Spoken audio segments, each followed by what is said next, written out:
இன்றைக்கு நான் உங்களிடத்துல ஷேர் பண்ண போற பயோகிராஃபி குல்ஷான் எஸ்தர்.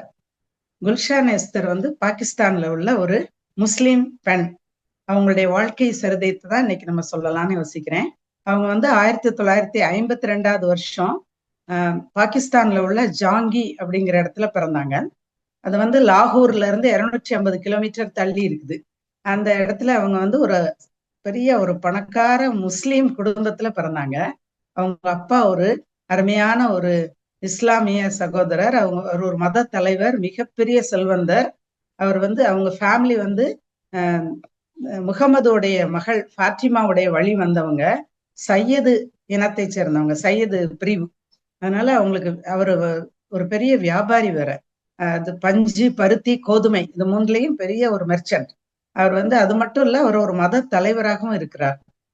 இஸ்லாமுடைய எல்லா கடமைகளையும் மிக அழகாக செய்து முடித்து மிகவும் பக்தி வாய்ந்த ஒரு இஸ்லாமிக் குடும்பம். அதுல ஒரு தாய் தகப்பன், அதுல 5 பிள்ளைங்க இருக்கிறாங்க. மூத்த 2 சகோதரர்கள், 3 சகோதரிகள். இந்த 2 சகோதரர்கள் சப்தர்ஷா, அலிம்ஷா.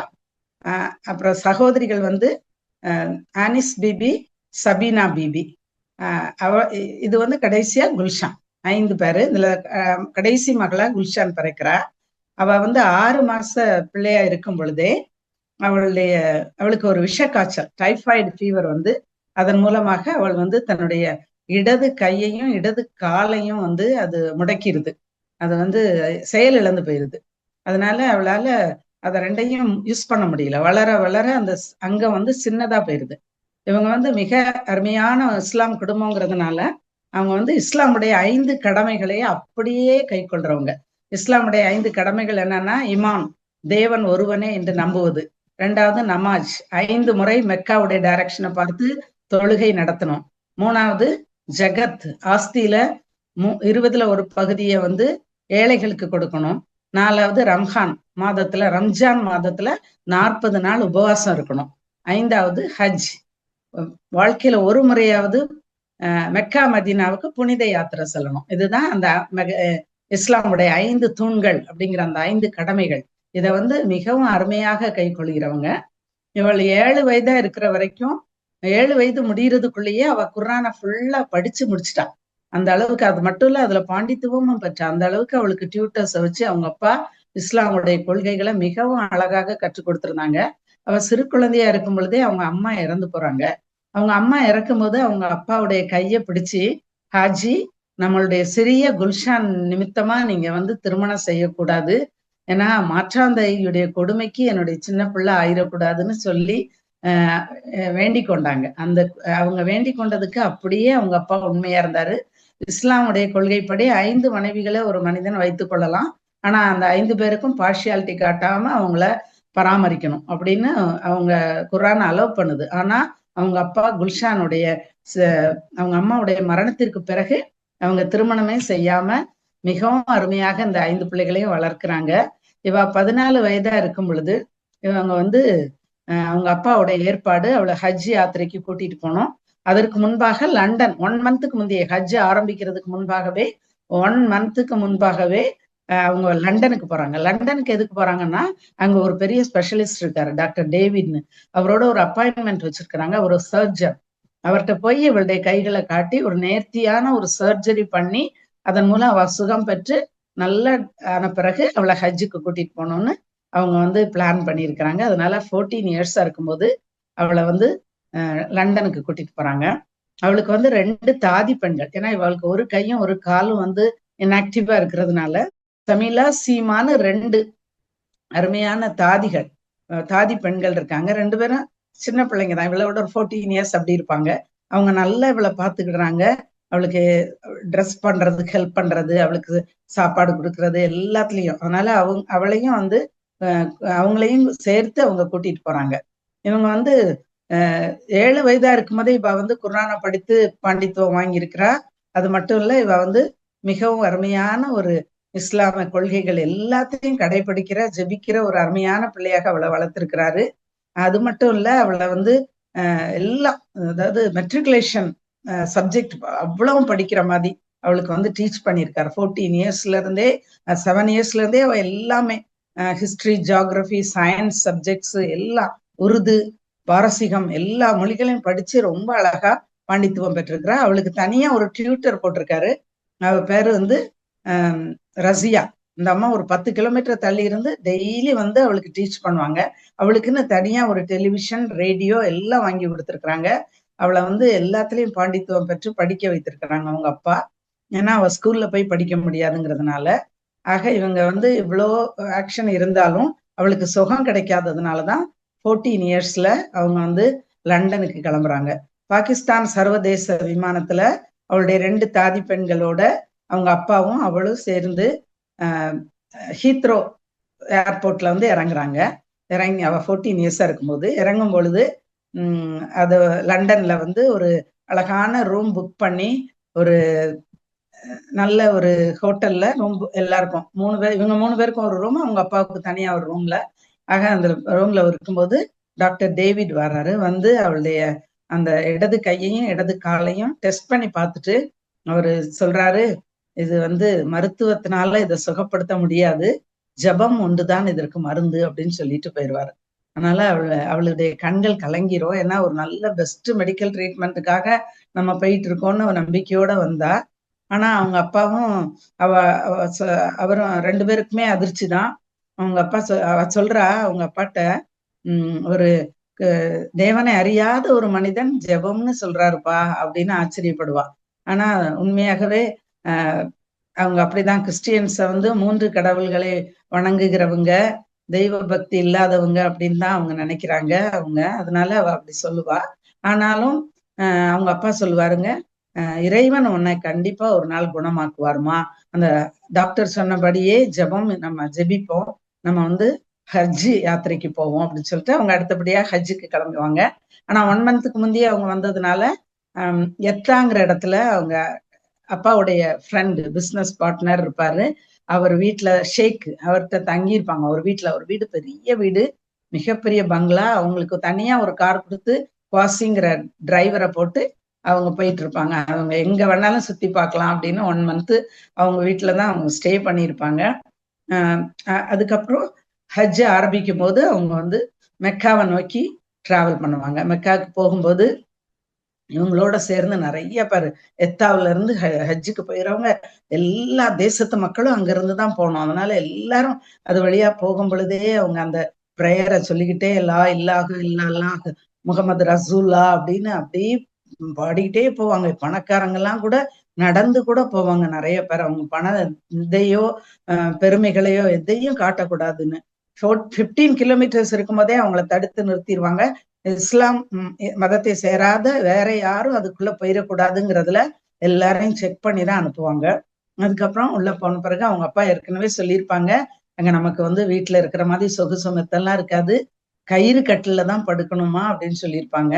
அதனால அவங்க போயிடுவாங்க. கடைசியில மெக்காவுக்குள்ள போவாங்க. மெக்கா தான் அவங்களுடைய மத நம்பிக்கையின் சின்னம். அதுல நடுவுல ஒரு பெரிய கோயில் இருக்குது, மசூதி. அதுல வந்து ஒரு கஃபா அப்படிங்கிற ஒரு பகுதி இருக்குது. அந்த கஃபால வந்து கஃபாக்கு நடுவுல ஒரு கருப்பு கல் இருக்குது. அந்த கல்லு வந்து தேவன் வந்து ஆதாம் கொடுத்து, ஆதாம் ஆபிரகாமுக்கு கொடுத்து, ஆபிரகாமுடைய கைப்பட்டது. அதனால அது எவ்வளவு ஒரு நம்முடைய மத நம்பிக்கையின் சின்னம் அதுதான் குல்ஷான். இத தேவனுடைய கையும் பட்டிருக்கு, ஆதாமுடைய கையை ஆபிரகாமுடைய கை பட்டிருக்குது. அதனால அததான் நடுவுல வச்சு அந்த மசூதி கட்டப்பட்டிருக்குது. அதை வந்து சுத்தி சுத்தி மக்கள் வருவாங்க. மெக்கா யாத்திரையில அவங்க ஜெபித்து கொண்டே, எல்லாரும் எளிமையான பருத்தி வஸ்திரம் தான், வெள்ளை ஆடை அணிந்திருப்பாங்க. பெண்கள் முக்காடு போட வேண்டியது இல்லை. ஆனா அந்த ஜெபத்தை சொல்லிக்கிட்டே இருப்பாங்க. மெக்காவில் அவங்க இருக்கிற வரைக்கும். அவங்க அப்பா ஒரு பெரிய வியாபாரியா இருந்தா கூட பருத்தி விலை, பஞ்சு விலையை பற்றி எதை பத்தியும் பேசக்கூடாது. வியாபாரிகளை பார்த்தா கூட அவங்க ஆவிக்குரிய சம்பந்தம் தான் பேசணும், தெய்வத்தை பத்தி தான் அப்படின்னு அவங்களுக்கு கட்டளை. அதன்படி அவங்க அதன்படி இருப்பாங்க. எதையும் முறுமுறுக்கூடாது. வெயில் பயங்கரமா இருக்கும். தங்குற இடங்கள்லாம் ரொம்ப சிம்பிளா, பாசறைன்னு நிறைய ரூம்ஸ். இவங்க 2 ரூம் ஆல்ரெடி புக் பண்ணியிருப்பாங்க. அதுல வந்து அந்த கயிறு கட்டில படுக்கும்போது அவளுக்கு முடியவே செய்யாது. ஏன்னா ஒரு சைடு அவளால திரும்பி படுக்க முடியாது. அதுக்கு அவளுடைய தாதிமார்கள்லாம் ஹெல்ப் பண்ணுவாங்க. அடுத்த நாள் அவங்க மெக்கால அந்த கஃபாவில போய் ப்ரே பண்ணணும். அதுக்காக இவன் நடந்து போக முடியாதனால 2 பல்லாக்கு தூக்கிகள் வந்து அவளை தூக்கி ஒரு பல்லாக்கு மாதிரி ஒரு சேர்ல வச்சு தூக்கிட்டு போவாங்க. அந்த கஃபாவை சுத்தி சுத்தி வருவாங்க. எல்லாரும் சுத்தி வரும்போதே ஜெபம் பண்ணிக்கிட்டே வருவாங்க. இவளும் ஜெபம் பண்ணுவா. நிறைய பேர் சிக்கான பீப்புள் வந்திருப்பாங்க. ஆண்டவரே என்னை குணமாக்கும், இங்குள்ள எல்லாரையும் குணமாக்கும்னு அவளும் ஜெபம் பண்ணிக்கிட்டே வருவா. அப்புறம் இவ வந்து ஒரு சையது குடும்பத்தை சேர்ந்த ஒரு ஃபாத்திமா வழி வந்ததுனால அவளை வந்து அந்த கருப்பு கல்ல முத்தம் செய்யறதுக்கு இவளுக்கு பெர்மிஷன் எல்லாம் கிடைக்கும். அவளை முத்தம் செய்து என்னை குணமாக்கும்னு கண்ணீரோட ப்ரே பண்ணுவா. ஆனா அவளுக்கு குணமே ஆகாது. அவங்க அப்பாவுடைய கண்களும் கலங்கி இருக்கிறத பாப்பா. ஆனாலும் அந்த மெக்காவில் அவங்க ட்ரீட்மெண்ட் எல்லாம் முடிச்சிருவாங்க. மெக்காவில் வர்ஷிப் முடிச்சுட்டு அவங்க மீண்டுமாக அடுத்தது மெதீனாவுக்கு போனோம். மெதீனாவுக்கு போறதுக்கு முன்பாக அவங்க இன்னொரு சடங்கு. அது என்னன்னா, சவ்யோ மர்வான்னு 2 மலைகள் இருக்கும். அதுலதான் ஆகார் வந்து தன்னுடைய மகனாகிய இஸ்மவேலுக்கு தண்ணி இல்லாம அலைந்த அந்த இடம். 2 மலைக்கும் நடுவுலதான் அலைவா. அது ரொம்ப பெரிய 7 கிலோமீட்டர் இருக்கும். அதுல மக்கள் நடந்து அங்க அது இடையில அந்த ஜம்ஜம் தண்ணின்னு அந்த நீரூற்றுகள் இருக்கும். அந்த ஜம்ஜம் தண்ணியை அதை வாங்கி குடிப்பாங்க. அதை பணம் கொடுத்து நிறைய பாட்டில்ஸ்ல துருத்திகள்ல வாங்கிக்கிடுவாங்க. ஏன்னா அதை வந்து அவங்க போய் திருப்பி ரிட்டர்ன் பண்ண பிறகு அவங்களுடைய ஃபேமிலி மெம்பர்ஸ் எல்லாரும் அதை வாங்க புனித தண்ணின்னு அதை வச்சு நம்ம அவளையும் குளிப்பாட்டுறதுக்கு கொஞ்சம் கொஞ்சம் அதை தெளிக்கணும் அப்படின்லாம் பிளான் பண்ணி நிறைய தண்ணி வாங்கிடுவாங்க பாட்டில்ஸ்ல. ஆனா அந்த இடத்துலயே அவளுக்கு சுகம் கிடைக்காது. அதுக்கப்புறம் பலியிடுவாங்க அரபாத் மலையில. ஆபிரகாம் தன்னுடைய மகனாகிய ஈசாக்க பலி செலுத்த போன அந்த இன்சிடென்ட். அதுல 3 பிசாசுகள் அவனை தடுக்குமா. அதை மேல கல்லு செருப்பெல்லாம் எறிவாங்க. அதுக்கப்புறம் ஒவ்வொருத்தருக்கும் 2 ஆடு, 8 ஆடு மொத்தம். ஆக்சுவலா அவங்க 4 பேருக்கும் அதை கொண்டு போய் பலி செலுத்துவாங்க. பலி செலுத்துவருடைய கையை அவங்க பிடித்துக்கிடணும். அவர் வந்து ஒரு அந்த பெரிய தொட்டி, அதுல பிளட் கீழே விழும், தலை அந்த சைட் போய் விழும், பாடி இங்க விழும். இந்த மிருகங்கள் துடி துடித்து செகிறத பார்த்து ரொம்ப சேடாவா. ஆனா அதுதான் நம்ம பாவத்துக்கு பரிகாரம் அப்படின்னு அவங்க நினைக்கிறாங்க. அந்த அந்த ஆடு மாடுகள் இறந்த அந்த அதனுடைய பாடியை வந்து அவங்க வந்து ஹஜ் விருந்துக்கு யூஸ் பண்றாங்க. மற்ற பொருள்களை சுட்டரிச்சிருவாங்க. இந்த மாதிரிலாம் எல்லாம் நடந்தும் அவளுக்கு இந்த இடத்துலயுமே அவளுக்கு சுகம் கிடைக்கல பலி செலுத்தின பிறகும். அப்புறம் அங்கிருந்து மெதீனாவுக்கு போறாங்க. அதுக்கப்புறம் அங்கிருந்து ஜெருசலேமுக்கு போறாங்க. ஜெருசலேமும் முஸ்லிம்ஸுடைய புனித இடம்தான். அங்கிருந்து அதுக்கப்புறம் அதே மாதிரி பாகிஸ்தான் விமானத்துல ஏறி கராச்சியில வந்து இறங்குவாங்க. அவங்க இறங்கும் பொழுது கவலையோட தான் இருப்பாங்க. ஆனா அவங்க அப்பா சொல்லுவாரு, நீ கவலைப்படாத குல்ஷான், கண்டிப்பா இறைவன் ஒரு நாள் உன்னை சுகமாக்குவார் அப்படின்னு அவங்க அப்பா அடிக்கடி சொல்லுவாங்க. அதனால தைரியமா போய் ஹஜ்ஜுடைய சந்தோஷமா இறங்கினோடனே ஏர்போர்ட்லயே அவளுடைய பிரதர்ஸ், அவங்க சித்தப்பா எல்லாரும் வருவாங்க. நிறைய பேர் ரிசீவ் பண்ண வருவாங்க. ஹஜ்ஜுடைய புண்ணியம் எங்களுக்கு கிடைக்கும் அப்படின்னு சொல்லி சாமந்தி பூ மாலைகள்லாம் போட்டு அவங்கள இறக்குவாங்க. வீட்டுக்கு போயிடுவாங்க. 2-3 கார்ல எல்லாரும் வீட்டுக்கு போனோடனே அவங்க அக்காவெல்லாம் ஆனிஸ், சமீனா எல்லாரும் அங்க இருப்பாங்க. அவங்கெல்லாம் குல்ஷான் நாங்க உன்னை தொட்டு பார்த்துக்கிட்டோம், எங்களுக்கு ஹஜ்ஜுடைய புண்ணியம் கிடைக்கும்னு சொல்லி அவளை தொட்டு தொட்டு பார்ப்பாங்க. அந்த மாதிரி அப்புறம் ஹஜ்ஜில இருந்து வாங்கிட்டு வந்த பேரிச்சம்பழங்கள், ஜம்ஜம் தண்ணி அதெல்லாம் ரிலேட்டிவ்ஸ்க்கு எல்லாம் கொடுத்து விட்டுக்கிட்டே இருப்பாங்க. அந்த நாட்கள்லாம் முடிஞ்ச பிறகு அவங்க அப்பா சொல்லுவாங்க, நம்ம வீட்டுல ஒரு கல்யாணம் நடத்துவோம், திருமணம் நடத்துவோம் அப்படின்னு சொல்லிட்டு ஆனிஸ்க்கு வந்து ஏற்கனவே இவ சின்ன பிள்ளையா இருக்கும் போதே, இவ 4 வயதா இருக்கும் போதே ஆனிஸ்க்கு 14 இயர்ஸ், அப்பவே அவளுக்கு கல்யாணம் முடிஞ்சிடும். அடுத்தது சமீனாவுடைய கல்யாணம், அதுக்கப்புறம் சப்தர்ஷா கல்யாணம் வந்து அவன் பொண்ணு வீட்டுல நடக்கும். அதுக்கப்புறம் அலிம்ஷா எல்லாருடைய மேரேஜஸும் வரிசையா 2 வருஷத்துக்குள்ள எல்லாம் முடிஞ்சிடும். எல்லாம் அவங்கவுங்க வீடுகளுக்கு போயிடுவாங்க.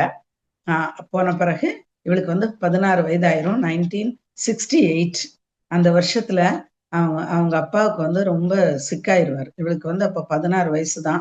அவளுக்கு வந்து ரொம்ப சிக்காயிருவாங்க. ஒரு டிசம்பர் 27 அவருக்கு நிமோனியா காய்ச்சல் வந்துடும். அதனால அவர் வந்து பிழைக்க மாட்டாருங்கிற லெவலுக்கு அவர் வந்து மூச்சை பயங்கரமா கஷ்டப்பட்டு பிரீத் பண்ணிட்டு இருப்பாரு.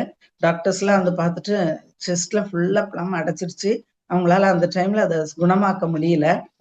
அவங்க அப்பா வந்து ஸ்ட்ரகிள் பண்றதை பார்த்தோன்னே இவ பக்கத்துல உட்காந்து அழுதுகிட்டே இருப்பா. அப்பா நீங்க மறிச்சீங்கன்னா நான் அந்த உலகத்துல இருக்கவே மாட்டேன் அப்படின்னு சொல்லுவா.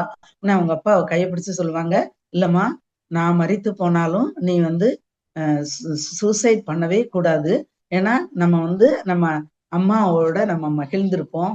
ஒரு சையதுடைய மகா, நீ 5 கடமைகளையும் நீ செய்யாட்டா கூட உனக்கு நிச்சயமா சொர்க்கம் உண்டு. ஆனா நீ சூசைட் பண்ணினா சொர்க்கத்துக்கு போகவே முடியாது. அதனால அதை மட்டும் நீ செய்திராத. அப்பா உனக்கு உன் வாழ்க்கைக்குரிய எல்லாத்தையும் உனக்கு கொடுத்துட்டு போயிருக்கிறேன். இந்த வென்சுவர் பங்களா, பெரிய பங்களா, அதுவும் உனக்கு தான். அது போக என்னுடைய ஆஸ்தியினுடைய பெரும் பகுதியை நான் உனக்கு தான் எழுதி வச்சிருக்கிறேன்.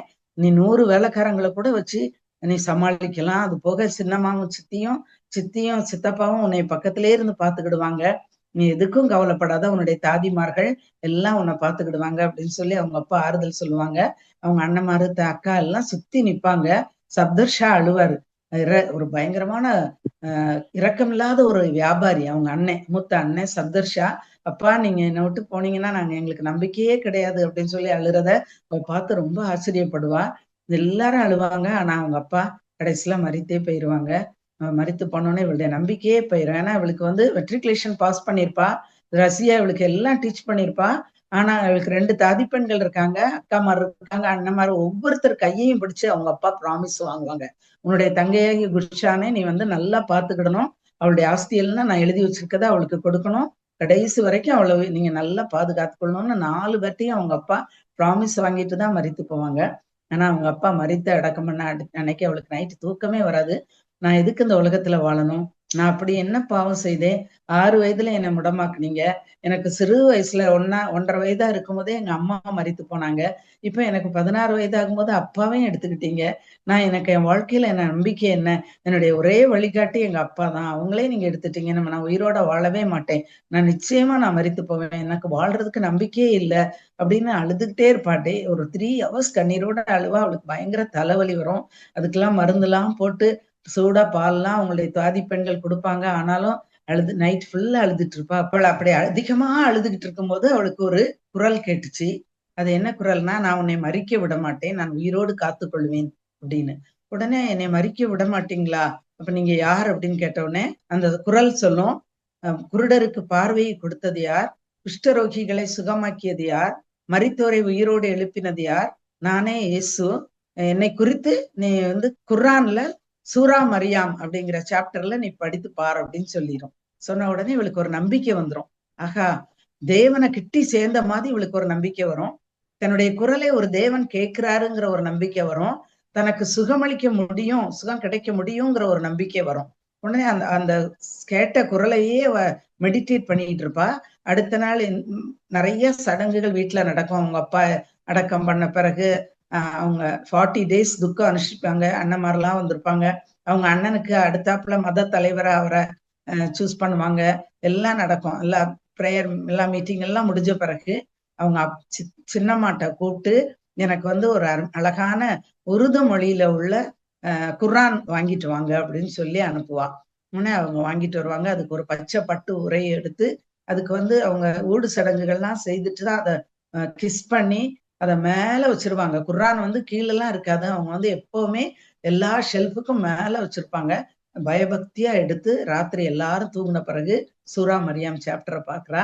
அதுல அதே மாதிரி அந்த குரல்ல இருந்து அதே இது போட்டிருக்குது. மரித்தவர்களை அதாவது குருடர்களுக்கு பார்வையை கொடுத்து குஷ்டரோகிகளை சுத்தப்படுத்தி மரித்தோரை உயிரோட எழுப்புகிற ஒரு தீர்க்கதரிசி அவர் இயேசு.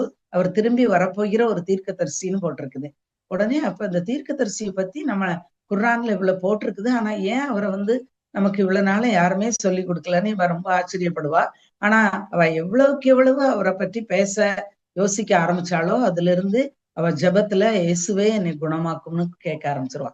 அது வரைக்கும் அவ இஸ்லாம் உடைய அந்த ஜபத்தையே சொல்லிக்கிட்டு இருப்பா. ஆனா இனிமே இப்ப இருந்து அன்னையில இருந்து அவ இயேசுவே என்னை குணமாக்கும், இயேசுவே என்னை குணமாக்கும்னு ஜெபிக்க ஆரம்பிச்சிருவா. அவ ஜெபிக்க ஆரம்பிக்க அந்த இயேசுவிடம் அவ இழுக்கப்பட்டு கொண்டே இருப்பா. ஒரு நம்பிக்கை வந்துடும், எப்படியும் நமக்கு ஒரு நாள் சுகம் கிடைக்கும்னு. ஆனா இது 1 நாள் 2 நாள் நடக்கல, 3 வருஷம். தனக்கு 19 வயது ஆகுற வரைக்கும் இயேசுவே என்னை குணமாக்குங்கிற ஜபத்தை பண்ணிக்கொண்டே இருப்பா. 19 வயசுல ஒரு நாள் இதே மாதிரி இரவுல ரொம்ப அழுவா. என்னை மறிக்கவும் நீங்க விடல, உன் குரல்ல நீங்க பேசுனீங்க, ஆனா எனக்கு சுகம் கொடுக்கல. நீங்க ஏன் அவ்வளோ தூரத்துல இருக்கீங்க, ஏன் இவ்வளவு கடினமா இருக்கீங்க அப்படின்னு சொல்லி மீண்டும் அதிகமா அழுவா. அப்படி அந்த அழுகை சத்தம் கேட்ட அன்னைக்கு நடு ராத்திரியில ஏர்லி மார்னிங் ஒரு 3 மணி இருக்கும். அவளுடைய ரூம்ல ஒரு வெளிச்சம் வரும், பயங்கரமான வெளிச்சம். அந்த வெளிச்சம் வர வர அவ பக்கத்துல வரும். பயந்துருவா. ஆனா பார்த்தா ஒரு உயரமான ஒரு மனிதர் அவரை சுற்றிலும் 12 பேர், கொஞ்சம் அவரோட கம்மியா ஹைட்ல இருப்பாங்க. அந்த வெளிச்சம் கிட்ட வந்து சொல்லும். அந்த நடுவுல இருக்கிறவர் தான் பேசுவாரு. அவர் தான் இயேசு. சொல்லுவாரு, குல்ஷான், நான் வந்து இயேசு, நீ எழும்பி வா அப்படின்னு. உடனே அவ, என்னால எழும்ப முடியாது ஓ இயேசுவே, எனக்கு வந்து நான் முடமானவள், என் காலை வச்சு நடக்க முடியாது அப்படின்னு. 2ஆம் திருப்பியும் நீ எழும்பு அப்படின்பாரு. அவ, என்னால எழும்ப முடியாதும்பா. 3ஆவது தடவையும் நீ எழும்பி வா அப்படின்னு சொன்னோன்னே எழும்பிடுவா. எழும்பும் போது அவளுக்கு அந்த விசுவாசத்தோட அவ எழும்பும் பொழுது அவளுடைய இடது கையும் இடது காலம் கட கட கடன்னு ஒரு வல்லமை பீறிட்டு வந்து சதை, ரத்தம் எல்லாம், எலும்பு எல்லாம் உருவாகும். மட மட மடன்னு அவளுக்கு ஒரு மேஜிக் மாதிரி வந்து எழும்பி நிப்பா. நின்னு அப்படியே 2, 3 ஸ்டெப் எடுத்து அப்படியே இயேசுடைய பாதத்துல வந்து விழுந்துருவா. விழுந்த உடனே அப்படியே ஆண்டவர் அழகா மேல கை வைத்து பேசுவாரு. என்ன சொல்லுவாருன்னா, நானே இயேசு, நானே இம்மானுவேல், நானே வழியும் சத்தியமும் ஜீவனுமா இருக்கிறேன். மரித்தேன், ஆனாலும் நான் வந்து உயிரோடு இருக்கிறேன். நான் திரும்பி வரப்போகிறேன். என்னுடைய மக்களுக்கு நீ சாட்சியா இருக்கணும். இனிமே வந்து என்னுடைய மக்கள் தான் உன்னுடைய மக்கள் அப்படின்னு சொல்லுவாரு. அப்புறம் நீ பெற்றுக்கொண்ட அந்த ஒளியின் வஸ்திரத்தை, உன் சரீரத்தை நீ கரைபடாதபடி காத்துக்கொள். நான் சீக்கிரமாய் வரப்போகிறேன் அப்படின்னு சொல்லுவார். அவளுக்கு அப்படியே ஆச்சரியமா இருக்கும். ஓ இயேசுவே அப்படின்னு சொல்லி சந்தோஷமா, எனக்கு வந்து ஜெபிக்க தெரியாதே அப்படின்பா. ஆண்டவர் வந்து பரமண்டலங்கள் ஜெபத்தை சொல்லி கொடுப்பாரு. பரமண்டலங்கள் இருக்கிற நிறைய தடவை சொல்லி கொடுப்பாரு. ஒரு ஃபியூ ஹவர்ஸ் அந்த ரூம்ல அந்த பரமண்டல ஜெபத்தை அவ பாராம படிச்சிருவா. அந்த அளவுக்கு சொல்லி கொடுத்துட்டு மெதுவா அப்படியே மறைய தொடங்கிரும். உடனே அவளுக்கு வந்து இயேசு கூட இருந்தா நல்லா இருக்குமேன்னு ஆச்சரியமா இருக்கும். போயிருவா. அதுக்கப்புறம் இவளால பார்க்க முடியாது. ஏன்னா பயங்கரமான வெளிச்சத்தை பார்த்ததுனால ஓடி போய் அப்படியே தடவி தடவி அந்த ஷெல்ஃப்ல இருக்கிற கூலிங் கிளாஸ் எடுத்து போட்டுக்கிடுவா. அதுக்கப்புறம் தான் அவளால பார்க்க முடியும். அவளுடைய பச்சை ட்ரெஸ் எல்லாம் வெள்ளையா தெரியும். அந்த அளவுக்கு பிரைட் லைட்டு. அதுக்குள்ள அவளை குளிப்பாட்டுறதுக்கு ஒரு ஏர்லி மார்னிங் ஒர்ஷிப்புக்கு எல்லாம் 5 மணி ஆயிரும். எல்லாரும் ரெடி ஆயிருவாங்க. சுத்தி கால் சத்தம் கேட்கும். அவங்க சின்னம்மா தான் அவளை எழுப்ப வருவாங்க. குல்ஷான், உன் ரூம்ல யாரு நடக்கிறா, நடக்கிற சத்தம் கேட்குன்னா குல்ஷான் சொல்லுவா, நான் தான் சின்னம்மா, வந்து பாருங்க அப்படிம்பா. இல்ல இல்ல, உன்னால நடக்க முடியாது அப்படின்னு சொல்லிட்டு கதவை தள்ளிட்டு அந்த திரையெல்லாம் விலக்கிட்டு வந்து பார்ப்பாங்க. குல்ஷான் நின்றுகிட்டு இருப்பா. உங்க சின்னம்மாவுக்கு ஒரே ஷாக்கு. எப்படி நீ வந்து நடக்கிறா அப்படின்னா, இயேசு இம்மானுவேல் என்னைய சுகமாக்குனாருன்னு திருப்பி திருப்பி சொல்லிக்கிட்டே இருப்பா. உடனே கொஞ்ச நேரத்துல பார்த்தா சீமா, சலீமா 2 அட்டண்டர்ஸும் ஓடி வந்துருவாங்க. ஓ பிபிஜி, கடைசியில உங்களை ஆண்டவர் சுகமாக்கிட்டாரா அப்படின்னு அப்படியே எல்லாம் ஆச்சரியத்துல அவ்வளவு பேரும். அந்த வீட்டுல உள்ள அவங்களுக்கு நிறைய வேலைக்காரங்க, தோட்டக்காரங்களே 4 பேர் இருக்காங்க. அது போக சமையலுக்கே 4 பேர், 2 பேர் சமைக்கிறதுக்கு, 2 பேர் சர்வ் பண்றதுக்கு, பால் நடுக்கிறதுக்கு பால்காரி, மோர்காரி, அப்புறம் டோபி, நிறைய பேர் அவங்களோட தங்கி இருக்கிறாங்க. எல்லாரும் வந்து பிபிஜி, காடு உங்களை கடைசியில சுகமாக்கிட்டாரான அந்த முன்ஷி, சவுக்கிதார், வாசல் காக்குறவங்க, அவங்க கார் டிரைவர் மஜீத், எல்லாரும் ஒவ்வொருத்தரா பார்த்து, எப்படி உங்களை இறைவன் இயேசு இம்மானுவேல் என்னைய சுகமாக்குனார், என் ரூம்ல வந்து எனக்கு சுகம் கொடுத்தாருன்னு சொல்லிக்கிட்டே இருப்பா. நான் சொல்றதை கேட்டு ரொம்ப ஆச்சரியமா இருக்கும் எல்லாருக்கும். கொஞ்ச நேரத்துல சித்தப்பா வந்து போன் பண்ணி, அக்காமார் 2 பேர், அண்ணன் எல்லாரும் வந்துருவாங்க. அன்னைக்கே வந்துருவாங்க. வந்து ரொம்ப சந்தோஷம். திருப்பி திருப்பி அவ சொல்லிக்கிட்டே இருப்பா, இயேசு இம்மானுவேல் வந்து என் ரூம்ல வந்து எனக்கு சுகம் கொடுத்தாரு அப்படின்னு சொல்லி. சப்தர்ஷா, அவங்க மூத்த அண்ணன், கொஞ்சம் அப்செட் ஆயிடுவாரு. ஒரு 10 நாள் கழிச்சு அவர் மெதுவா சொல்லுவாரு, நீ உனக்கு சுகம் கிடைச்சது உனக்கு ரொம்ப சந்தோஷம் குல்ஷான். ஆனா நீ வந்து முகமதுவே என்ன குணமாக்குனாருன்னு நீ சொன்னீன்னா நம்ம குடும்ப கௌரவத்துக்கு ரொம்ப நல்லா இருக்கும். நீ இயேசு இம்மானுவேல் சுகமாக்குனார் நீ சொல்லும்போது அது வந்து நம்ம குடும்பத்தினுடைய செல்வாக்க நம்ம இழக்கிற மாதிரி இருக்குது அப்படின்னு சொல்லுவேன். ஏன்னா நம்ம குடும்பம் இஸ்லாம்ல மிகப்பெரிய செல்வந்த குடும்பம். அது மட்டும் இல்ல, நம்ம வந்து ஒரு பெரிய மத தலைவருடைய குடும்பம் அப்படின்னு சொல்லுவாரு. உடனே அவ வந்து, இல்ல அண்ணா, நீ வந்து இயேசு கேட்கிற எவ்வளவு நகைனாலும், எவ்வளவு நிலத்தையோ, எவ்வளவு ரூபாயும் கொடுத்துடலாம். இவ இந்த 3 நாளைக்குள்ளேயே 50,000 ரூபாய் கொடுத்துருப்பா. அவளுக்கு அவங்க அப்பா அவ்வளவு செக்லாம் அவ கையில கொடுத்துருக்காங்க. அவ்வளவு லட்சக்கணக்கான ரூபாய் அவ பேங்க்ல போட்டு வச்சிருக்காங்க. இவளே தானிச்சையாவே 10,000 10,000 50,000 ருபீஸ் கொடுத்துருப்பா. ஆனா அவ சொல்லிருவா, தேவன் வந்து எதையும் கேட்கல, அவர் வந்து நான் அவருக்கு சாட்சியா இருக்கணும்னு சொல்லியிருக்காரு, அவருடைய மக்கள் தான் என்னுடைய மக்கள்னு சொல்லியிருக்கிறாரு அப்படின்னு சொன்னோன்னே அவங்க அப்பா சப்தர்ஷா ரொம்ப அப்செட் ஆயிடுவாரு. அதுக்கப்புறம் 40 days, கொஞ்ச நாள் கழிச்சு ஒரு 1 monthக்குள்ள ஒரு விசாரணை நடக்கும். முல்லாஸ், அந்த மத தலைவர்கள் எல்லாம் வந்திருப்பாங்க. தாடிகளோட எல்லா ஆண்களும் உட்கார்ந்துருப்பாங்க. பெண்கள் பக்கத்து ரூம்ல உட்கார்ந்துருப்பாங்க. விசாரணை நடக்கும். அப்போ வந்து அவங்க அண்ணன் சப்தர்ஷா தான் முதல்ல பேசுவாரு. குல்ஷான், நீ அண்மையில் பெற்றுக்கொண்ட இந்த புரட்சிகரமான கருத்துக்களை நீ விட்டுவிட வேண்டும் என்பதை வலியுறுத்துறதுக்கு தான் நம்முடைய குடும்பத்துல உள்ள எல்லாரையும், ஆண்களையும் பெண்களையும் கூட்டி சேர்த்திருக்கிறேன். நீ வந்து இப்படி இயேசுவே என்னை குணமாக்குனார் சொன்னா அது எங்களுக்கு மிகவும் வேதனையை கொடுக்கிற ஒரு காரியமா இருக்குது அப்படின்னு சொன்னோடனே, அப்போ நான் சுகம் பெற்றது உங்க எல்லாருக்கும் சந்தோஷம் தானே அப்படின்னு கேப்பா. ஆமா, நீ சுகம் அடைய மாட்டாயான்னு தான் நாங்க எல்லாம் தொழுகை செய்து கொண்டிருந்தோம். ஆனா இப்ப நீ சுகம் பெற்ற பிறகு எதுக்கு சுத்தி சுத்தி வந்து இயேசுவே என்னை குணமாக்குனாருன்னு சொல்றா அப்படின்னு சொல்லுவாரு. உடனே இயேசுதான் என்னை வந்து குணமாக்குனாரு, அவருக்கு நான் சாட்சியா இருக்கணும், நான் அதை வந்து எப்படி நான் தவறா சொல்ல முடியும் அப்படின்னு கேட்பான். உடனே இல்ல குல்ஷான், நீ வந்து ஒரு சையது குடும்பத்தை சேர்ந்த ஒரு பெண், நீ வந்து ஒரு கிறிஸ்தவளா மாறினா உனக்கு வந்து நாங்க இந்த ஆஸ்தியில எந்த பங்கையும் கொடுக்காம இருக்கலாம். அது மட்டும் இல்ல, உன்னை கொல்றதுக்கு கூட குர்ஆன் வந்து எனக்கு அனுமதி கொடுக்குது அப்படின்னு சொல்லுவான். உடனே இவ யோசித்து பாப்பா. மற்றவர்களை குற்றங்களை நாங்கள் மன்னிக்கிறது போல எங்கள் குற்றங்களை மன்னியும் என்று அந்த சொன்ன அந்த ஜெபத்துக்கும் இவங்க சொல்ற மத வைராக்கியத்துக்கும் எவ்வளவு ஒரு முரண்பாடு இருக்குது அப்படின்னு ஆச்சரியப்படுவா. ஆச்சரியப்பட்டுட்டு நான் வந்து நம்மளுடைய குடும்பத்தின் கௌரவத்தை குலைக்கிற மாதிரி நான் எதுவும் செய்ய மாட்டேன். இயேசு எனக்கு என்ன செய்ய சொல்றாரோ அதை மட்டும் நான் செய்வேன். அதனால நீங்க என்னை குறித்து கவலைப்படாதீங்க அப்படின்னு சொல்லிடுவாரு. சரின்னு அந்த மீட்டிங் முடிஞ்சிரும். சொல்லுவான், நீ வந்து உனக்கு ஒருவேளை பைத்தியம் பிடிச்சிருக்கலாம், நாங்க உனக்காக தொழுகை நடத்துறோம் அப்படின்னு சொல்லிட்டு அந்த மீட்டிங் முடிச்சிரும். அக்காமார்கள் எல்லாம் அப்படியே எட்டி பாப்பா சைடு ரூம்ல எல்லாரும் கண்ணுல அப்படியே அழுதுகிட்டே இருப்பாங்க அக்காமார்கள்லாம். ஒரு முஸ்லிம் பெண் வந்து ஒரு அண்ணன்மாரை அவ எதிர்த்து பேசவே கூடாது. அவளும் ஒரு நாளுமே அவ வாழ்க்கையில பேசினது இல்லை, இதுதான் ஃபர்ஸ்ட் டைம் பேசுறா. இயேசு இம்மானுவேல் அவளுக்கு கொடுத்த தைரியம், அவளுக்கு கொடுத்த அந்த உரிமை, சுகம், அதெல்லாம் நினைச்சு அவளே தன்னை ஆச்சரியப்பட்டுக்கிட்டு இருப்பா. அதுக்கப்புறம் அந்த மாதிரிலாம் போயிருவாங்க. இயேசு எனக்கு அடுத்தாப்புல என்ன செய்ய சொல்றாரோ அதை தான் நான் செய்வேன் அப்படின்னு சொல்லிட்டு, அதனால அன்னைக்கு நைட்டு அழுத ஆண்டவர்கிட்ட ஜெபம் பண்ணுவான். நான் என்ன பண்ணணும், என்னுடைய முழு குடும்பமே எனக்கு எதிரா இருக்குதே ஆண்டவரே, நான் என்ன பண்ணணும், அடுத்து என்ன ஸ்டெப்பு அப்படின்னு கேட்ட உடனே அன்றைக்கு இரவுலே அவளுக்கு ஒரு தரிசனத்தை ஆண்டவர் காட்டுவாரு. அதுல பரலோகத்தை காட்டுவாரு, அந்த இதுல ஒரு மனிதனை காட்டுவாரு. அந்த மனிதன் இடத்துல போய் நீ வந்து ஒரு வேதத்தை வாங்கிக்கொள், அவர் வந்து வடதிசையில 10 கிலோமீட்டர் தள்ளி இருக்கிறாரு அப்படின்னு அதை மட்டும்தான் ஆண்டவர் சொல்லுவாரு. அந்த மனிதனுடைய முகம் அவளுக்கு முகத்தை நல்லா பதிஞ்சிரும். ஓகே ஆண்டவரேன்னு சொல்லிட்டு அந்த தரிசனம் பெற்ற பிறகு அடுத்த நாள் அவ டிசைட் பண்ணிருவா, சரி அவர்கிட்ட போய் நான் ஒரு வேதத்தை வாங்கணும். அதுதான் என்னோட பைபிளே அவர்கிட்ட இது வரைக்கும் வாசித்தது இல்ல, பரமண்டங்கள் ஜெபம் மட்டும்தான். உன்னை இந்த வேதத்தை வாங்குறதுக்காக அவ அடுத்த நாள் மஜித் கிட்ட காரை எடுக்க சொல்லுவா. சின்னம்மா சித்திட்டெல்லாம் நான் வந்து அங்க போய் ரசியாவை பார்க்க போறேன்னா, ரசியா வடதிசையில 10 கிலோமீட்டர் தள்ளி இருக்கிறா. அவ வீட்டுக்கு போய் அங்கிருந்து அந்த மனிதரை பாக்குறதுக்கு பிளான் பண்ணி போறா. சரின்னு அவங்க சின்னம்மா சித்தியும் சரின்றுவாங்க. இவளுக்கு இப்போ சுகம் கிடைச்சதுனால அவ இண்டிபெண்டா போக ஆரம்பிக்கிறா. இதுதான் ஃபர்ஸ்ட் டைம் வீட்டை விட்டு வெளியே போயிருக்கிறா.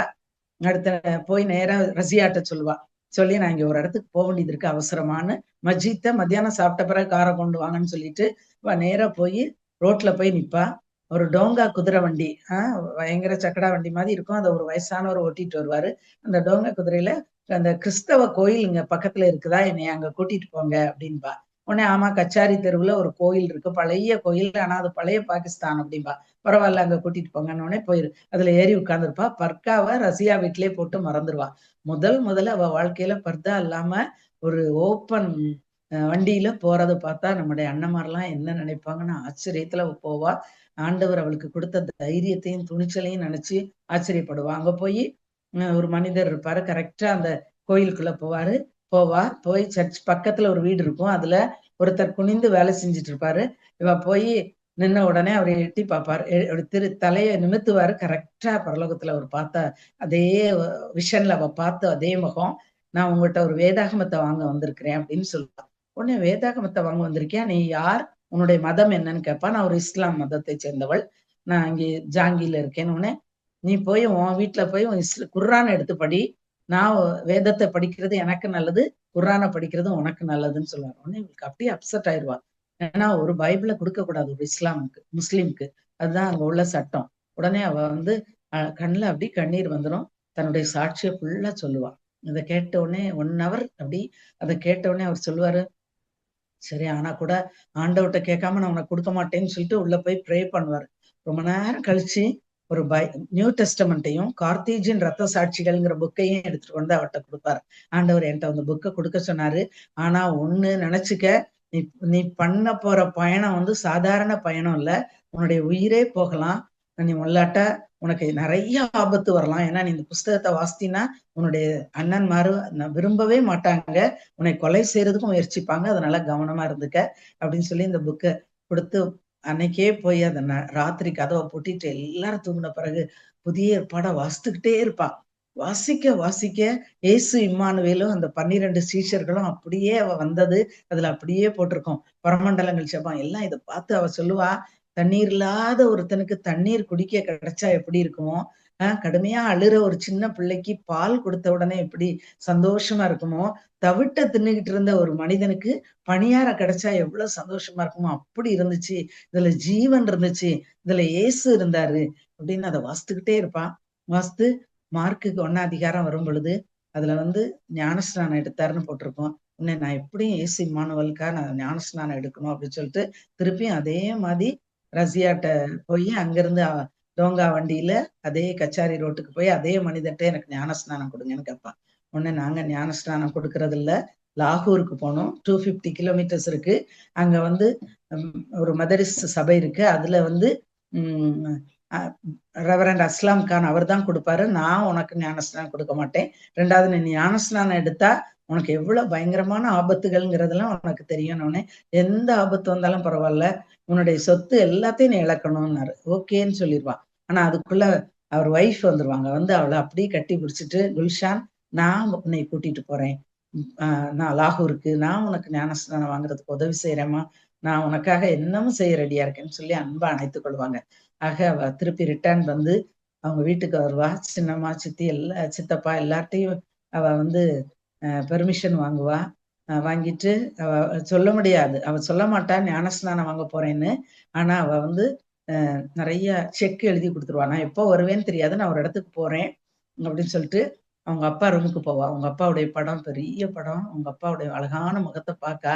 ஒரு ஈட்டியை வச்சு அவ நெஞ்சில குத்துன மாதிரி இருக்கும். அழுவா, அப்பா என்னை மன்னிச்சிடுங்க, நான் உங்க இஸ்லாமுக்கு ஃபெய்த்ஃபுல்லா இல்ல, என்னை சுகமாக்கின இயேசுக்கே நான் சொந்தம் அப்படின்னு சொல்லிடுவா. அப்போ உடனே உடனே வந்து அவளுக்கு வந்து ஒரு சமாதானம் கிடைச்சிரும். இந்த வென்சுவர் பங்களாவை பாப்பா, தோட்டத்தை பாப்பா, ஃப்ரூட்ஸ் அண்ட் வெஜிடபிள்ஸ், அந்த அந்த ஃபிளார்ஸ்லாம் அவ ரொம்ப என்ஜாய் பண்ணி அவளுடைய சைல்ட்ஹுட் டேஸ்ல அதெல்லாம் விட்டுட்டு பிரிஞ்சுட்டு போகும்னா ரொம்ப கஷ்டமா இருக்கும். ஆனா அவளுக்கு 2 வசனம் ஞாபகம் வரும். தகப்பனையாவது தாயாவது என்னை விட நேசிக்கிறவன் எனக்கு பாத்திரம் அல்ல, தன்னுடைய சிலுவை எடுத்துக்கொண்டு என்னை பின்பற்றாதவன் எனக்கு பாத்திரம் அல்ல. இந்த 2 வசனத்தை ஞாபகப்படுத்தின உடனே ஒரு சமாதானம் வந்துடும். அப்படி எதையும் நான் இழக்க ரெடியா இருக்கேன் அப்படின்னு சொல்லிட்டு அன்னைக்கே மஜித் திருப்பி கார் எடுத்துட்டு வருவாரு. அங்க போவா, லாகூருக்கு போவாங்க. லாகூருக்கு அவங்க ஒய்ஃப் கூட்டிட்டு போவாங்க. ஒரு கார்ல கிளம்பி போவாங்க. அங்க போனா அந்த ஃபாதர் பாஸ்டர் அஸ்லாம் கானும் அவருடைய ஒய்ஃபு, அவரை வந்து அப்பாஜின்னு கூடுவா, அவங்க ஒய்ஃப அம்மாஜின்னு கூடுவா. உடனே ஞானஸ்நானம் கொடுக்க மாட்டாரு. நீ வந்து வெயிட் பண்ணுமா, உன்னுடைய விசுவாசத்தை நான் பார்க்கணும் அப்படின்னு சொல்லிடுவாரு. அவங்க வீட்டுல தங்கி இருப்பா. அவங்க வீட்டுல கயிறு கட்டில படுத்திருப்பா. அப்போ அவளுக்கு நிறைய முகங்கள் அப்படி கேலி பண்ற மாதிரி, நைட்டு தூக்கமே வராது. அவங்க அந்த அம்மாவுக்கு ஹெல்ப் பண்ணும் கிச்சன்ல. இவளுக்கு வேலைக்காரங்களே ஜாஸ்தி. உங்க வீட்டுல வெங்காயம் கூட உரிக்க தெரியாது. எந்த ஒரு கைய வெட்டிக்கிடுவா. அவளால ஒன்னையுமே செய்ய முடியாது. பெருமை அப்பதான் அவளுக்கு வரும். ஏன் நம்ம இந்த இதெல்லாம் செய்யணும், அம்மாஜி எதிர்த்து பேசலான்னு கூட அவளுக்கு தோன்றும். அந்த அளவுக்கு அவங்க வந்து சொல்லுவாங்க, நீ ஒர்க் பண்ணணும், கண்டிப்பா கிச்சன்ல ஹெல்ப் பண்ணும் அப்படின்னு. அப்ப அன்னைக்கு நைட்டு வந்து அவ பைபிள் வாசிக்கும் போது யோவான் 13ஆம் அதிகாரம் எப்படி ஆண்டவர் வந்து சீலைய கையில இடுப்புல கட்டிக்கிட்டு ஒவ்வொரு சீஷனுடைய கால்களை கழுவுனாருங்கிற இன்சிடென்ட்டை வாசித்தோடனே, ஆண்டவரே நான் எவ்வளவு தாழ்மையும் என்ன செய்யறதுக்கும் நான் ரெடியா இருக்கேன், நான் மன்னிச்சிருங்க, என் பெருமையை கம்ப்ளீட்டா எடுத்துருங்கன்னு சரண்டர் பண்ணுவா. அப்புறம் 5 வீக்ஸ் கழிச்சு அவளுக்கு ஞானஸ்நானம் கொடுப்பாங்க. அவளை ஒரு தொட்டியில நல்லா தண்ணியை வச்சு அவளை முக்கி எடுப்பாங்க. எடுத்துட்டு அவளை வந்து குல்ஷான் எஸ்தருங்கிற பெயரை கொடுப்பாங்க. ஏன்னா எஸ்தர் மாதிரி அவளுடைய வாழ்க்கை ஒரு டேஞ்சரஸ் நிலைமையில இருக்குங்கிறத விளக்கும்படியாக அவளுக்கு அந்த பெயர் கொடுக்கப்படும். ரொம்ப சந்தோஷமாயிரும். அப்பாஜிட்ட சொல்லுவா, எனக்கு உடனே சாட்சி சொல்லணும், யார்கிட்டயாவது நான் போய் சொல்லணும், என்னை ஏதாவது ஒரு ஆலயத்துக்கு கூட்டிட்டு போங்க கிறிஸ்தவ மக்கள்கிட்ட. உடனே அவர் சொல்லுவாரு, நான் நாட் நவ், நீ இன்னும் ட்ரெயின் ஆகணும், இன்னும் சாட்சி சொல்றதுக்கு முந்தையும் நீ வந்து இன்னும் கிறிஸ்டியன் ஃபெய்த்ல வளரணும்னு சொல்லிடுவாரு. அதனால அவளுக்கு ரொம்ப கஷ்டமா இருக்கும். உடனே அவ சொல்லுவா, நான் எங்க அண்ணன்மார்ட்ட நான் போய் சொல்ல போறேன், அவங்களுக்கு சொல்லணும் அப்படின்பா.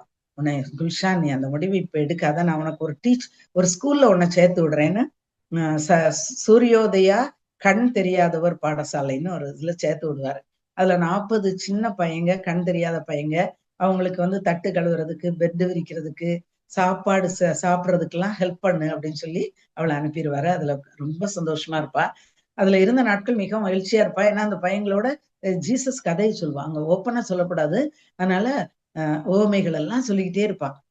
அவங்க எல்லாரும் வந்து அவளை வந்து அக்கான்னு தான் கூடுவாங்க. பாஜி எங்களுக்கு இன்னொரு கதை சொல்லுங்க, இன்னொரு கதை சொல்லுங்கன்னு சொல்லுவாங்க. அது ரொம்ப சந்தோஷமா இருக்கும். அங்க இருக்கிற நாட்கள்ல இவளுக்கு ஒரு ஆசையா இருக்கும், எப்படியாவது நம்ம அண்ணமாருக்கு நம்ம சாட்சி சொல்லிடணும்னு அலிம்ஷாவுக்கு வந்து டெலிபோன் பேசுவான். அண்ணா, நான் இப்பொழுது முழு கிறிஸ்தவ பெண்ணாக மாறிவிட்டேன்னு அலிம்ஷாவுக்கு டெலிபோன்ல பேசுவான். உடனே என்ன காரியம் செய்துட்டா குல்ஷான், நீ சீக்கிரமா இப்போ உடனே கிளம்பி வா, இல்ல நான் ஞானஸ்நானம் எடுத்துட்டேன் அப்படின்பா. உடனே ஐயோ, நீ என்ன பண்ணாலும் பரவாயில்ல, நீ திரும்பி வா, என் நீ இப்படியே பேசிக்கிட்டு இருந்தீன்னா என் வீட்டு கதவு உனக்கு திறக்கவே மாட்டேன், நீ எனக்கு செத்தவளாயிருவா அப்படின்னு சொல்லுவான். உடனே இவ திருப்பியும் வசனங்களை சொல்லிட்டே இருந்தோடனே டக்குன்னு டெலிபோனை வந்து கட் பண்ணி விட்டுருவான், மூஞ்சில அடிச்ச மாதிரி. அடுத்தாப்புல உடனே சப்தர்ஷாவுக்கு ஒரு லெட்டர் எழுதுவா. ஆனா, நான் முழு கிறிஸ்தவ பண்ணா மாறிட்டேன், நான் ஞானஸ்தானம் பெற்றுட்டேன், நான் வழியும் சத்தியும் ஜீவனை பெற்றுக்கொண்டேன்னு உடனே அவன்றது பதில் வரும். உடனே குல்ஷான், நீ வந்து இறைவனை நேசித்தாய், நம்முடைய தந்தையை நேசித்தாய், தந்தையிட்ட இருந்து நீ இஸ்லாமுடைய எல்லா கொள்கைகளையும் நீ இப்ப கற்றுக்கொண்டா, ஒரு சையதுடைய மகா, நீ போற வழியில போகவே கூடாது, உன்னுடைய ஆஸ்தியின் பத்திரங்கள் எல்லாம் என்கிட்ட தான் இருக்குது, நான் அதை உனக்கு கொடுக்க வேண்டியதே இல்லை. ரெண்டாவது, கிறிஸ்தவளாய் போன ஒரு சகோதரியை கொல்றதுக்கும் என்னுடைய மதம் எனக்கு வந்து உரிமை கொடுக்குது. அதனால நான் அப்படி உன்னை கொன்னாலும் நான் பரலோகத்துக்கே போவேன். அதனால நீ வந்து எங்களுக்கு முற்றிலும் செத்தவளாயிருவா. அதனால சீக்கிரமாக வந்து என்னுடைய ஆஸ்தியின் பத்திரங்களை பெற்றுக்கொள்றதுக்கு என் வீட்டுக்கு வந்து சேர் அப்படின்னு சொல்லி எழுதியிருப்பான். உங்களுக்கு ரொம்ப சேடா இருக்கும். அதுக்கப்புறம் சித்தப்பாவும் ஒரு லெட்டர் போடுவாரு. அண்ணமார் 2 பேருடைய எதிர்ப்புகள்னால ரொம்ப சேடா நைட் ஈவினிங் போய் அந்த பைபிளை எடுத்து வாசிப்பா. யோவான் 14 அதிகாரம் வாசிப்பா. உங்கள் இருதயம் கலங்காதிருப்பதாக, தேவனிடத்தில் விசுவாசமாயிருங்கள், என்னிடத்தில் விசுவாசமாயிருங்கள், என் பிதாவின் வீட்டில் அநேக வாசஸ்தலங்கள் உண்டு, நான் உங்களுக்காக ஒரு ஸ்தலத்தை ஆயத்தம் பண்ண பிறகு நான் உங்களை என்னிடமா இருக்கும்படி உங்களை சேர்த்துக் கொள்வேன்னு அழகான ஒரு பேசேஜ் வாசிப்பேன். ஆனா what friend we have in ஜீசஸ்ங்கிற பாட்டை பாடிட்டு ஆண்டவருக்குள்ள மிகவும் சந்தோஷமாயிருவா. சித்தப்பாவும் ஒரு லெட்டர் எழுதுவாரு. அது வந்து அதுல வந்து நீ நாஸ்திக பண்ணா மாறிட்டியா அப்படின்னு போட்டிருக்கோம். உடனே இவளுக்கு ரொம்ப கோவம் வந்துடும். அதனால அவங்க சித்தப்பாவுக்கு ஒரு 5 பக்கத்துல ஒரு லெட்டர் எழுதுவா. நான் வழியையும் சத்தியத்தையும் ஜீவனையும் நித்திய ஜீவனையும் பாவம் மன்னிப்பையும் பெற்றுக்கொண்டேன்னு அப்படி ஃபுல்லா அவ என்னத்தெல்லாம் பெற்றுக்கொண்டா, சமாதானத்தை எல்லாம் அழகா எழுதி, என்னை நாஸ்திக பெண்ணுன்னு கூப்பிடாதீங்க, ஜாக்கிரதையா இருங்கன்னு எழுதிருப்பா. நான் அவங்க சித்தப்பா வந்து ஒரு கௌரவ பதர் தான், தம்பி தான்.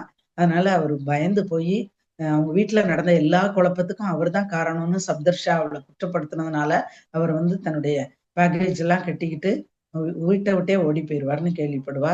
சலீமாவும் சீமாவும் உனக்காக எப்பவும் அழுதுகிட்டு இருக்காங்க அப்படின்னு சொல்லுவார். அது ஒண்ணு அவளுக்கு ரொம்ப சேடா இருக்கும். ஆனாலும் மிகவும் சந்தோஷமா அந்த பள்ளியில இருக்கும் பொழுதுதான் ஒரு நாள் பிளன்ஷா வருவான். பிளன்ஷா ஆனிஸ் உடைய ஹஸ்பண்ட், மூத்த அக்கா ஆனிஸ் உடைய ஹஸ்பண்ட்.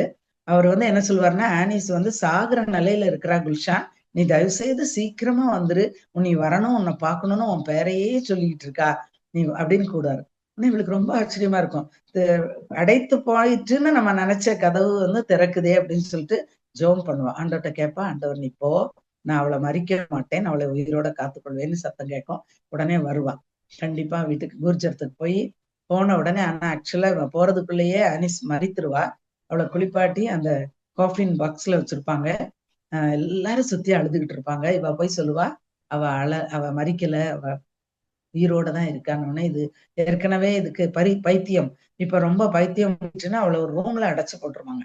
அவளை வெளியே விட மாட்டாங்க எல்லா பெண்களும் சேர்ந்து. ஏன்னா அடுத்த நாள் ஆயிரும், நைட் ஃபுல்லா டெட் பாடி தான். அவளை அடுத்த நாள் காலையில எழும்பிடுவாங்க எல்லாரும். கல்ற தோட்டத்துல அவளை அடக்கம் பண்ற இடத்துல போய் ஓதுவாங்க. முல்லா மௌலி எல்லாரும், பிளன்ஷா எல்லாம் அந்த இடத்துல ஓதிட்டு இருப்பாங்க. திடீர்னு ஒரு நியூஸ் கேட்பாங்க. என்னன்னா, இவளை குளிப்பாட்டுறதுக்காக பெண்கள் தூக்கிட்டு போகும் பொழுது அவ எந்திரிச்சு உட்கார்ந்துருவான். எந்திரிச்சு உட்கார்ந்து, என்ன நடந்துச்சு எனக்கு, ஏன் அழுறீங்க அப்படின்னு ஒண்ணுமே நடக்காத மாதிரி கேட்பான்.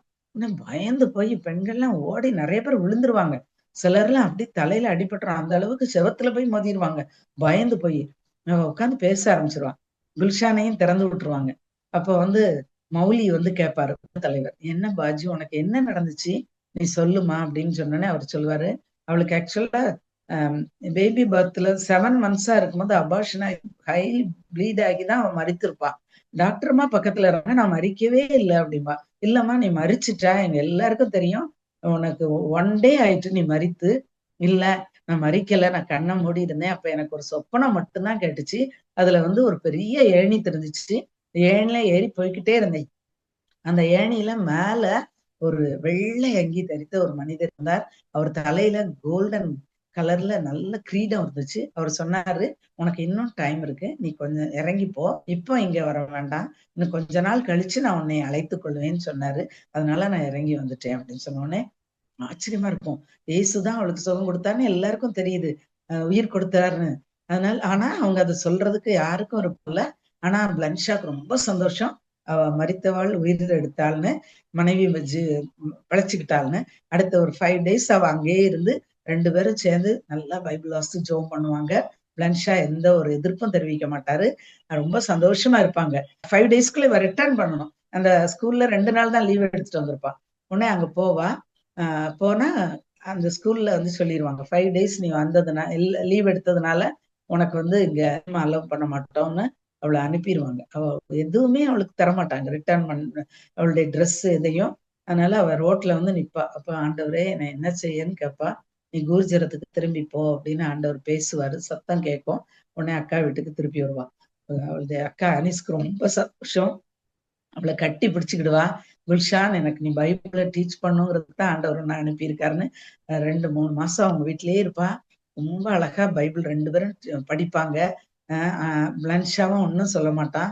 ஒரு நாள் கேட்பா, அனீஸ் வந்து எனக்கு வந்து ஞான ஸ்நானம் கொடு அப்படின்பா. உடனே சரின்னு இவளே வந்து அவங்க ரூம்ல நிறைய பணிப்பெண்கள் இருப்பாங்க. அவங்ககிட்ட எல்லாம் ரொம்ப அன்பா நடந்துக்கிடுவாங்க 2 பேருமே.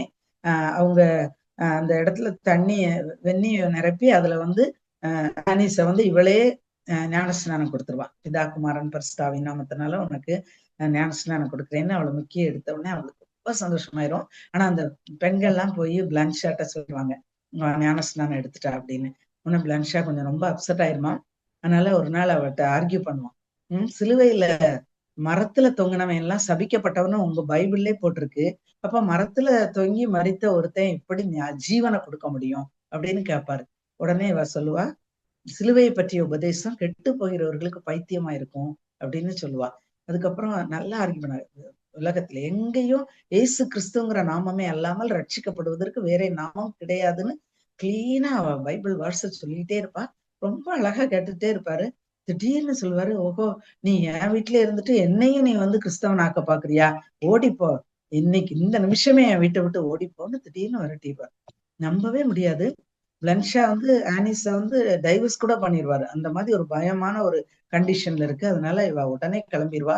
ஆனிஸ் வந்து ஓடி போய் அவளுக்கு ஒரு 5-6 ட்ரெஸ்ஸும் கொஞ்சம் பணமும் மட்டும் கொடுத்து ஒரு சின்ன நோட்ல வந்து, ஏன்னா எனி டைம் இது நடக்கும்னு அவ எக்ஸ்பெக்ட் பண்ணதுனால, ஒரு ராவல்பிண்டிக்கு நீ போ, அங்க ஒரு அம்மா இருக்காங்க, அவங்ககிட்ட போய் ஒரு வேலைக்கு போயிரு அப்படின்னு சொல்லிட்டு ஒரு சீமாட்டியுடைய அட்ரஸ கொடுத்துருவான். உடனே அந்த அட்ரஸ வாங்கிட்டு அவ ராவல்பிண்டிக்கு போவான்.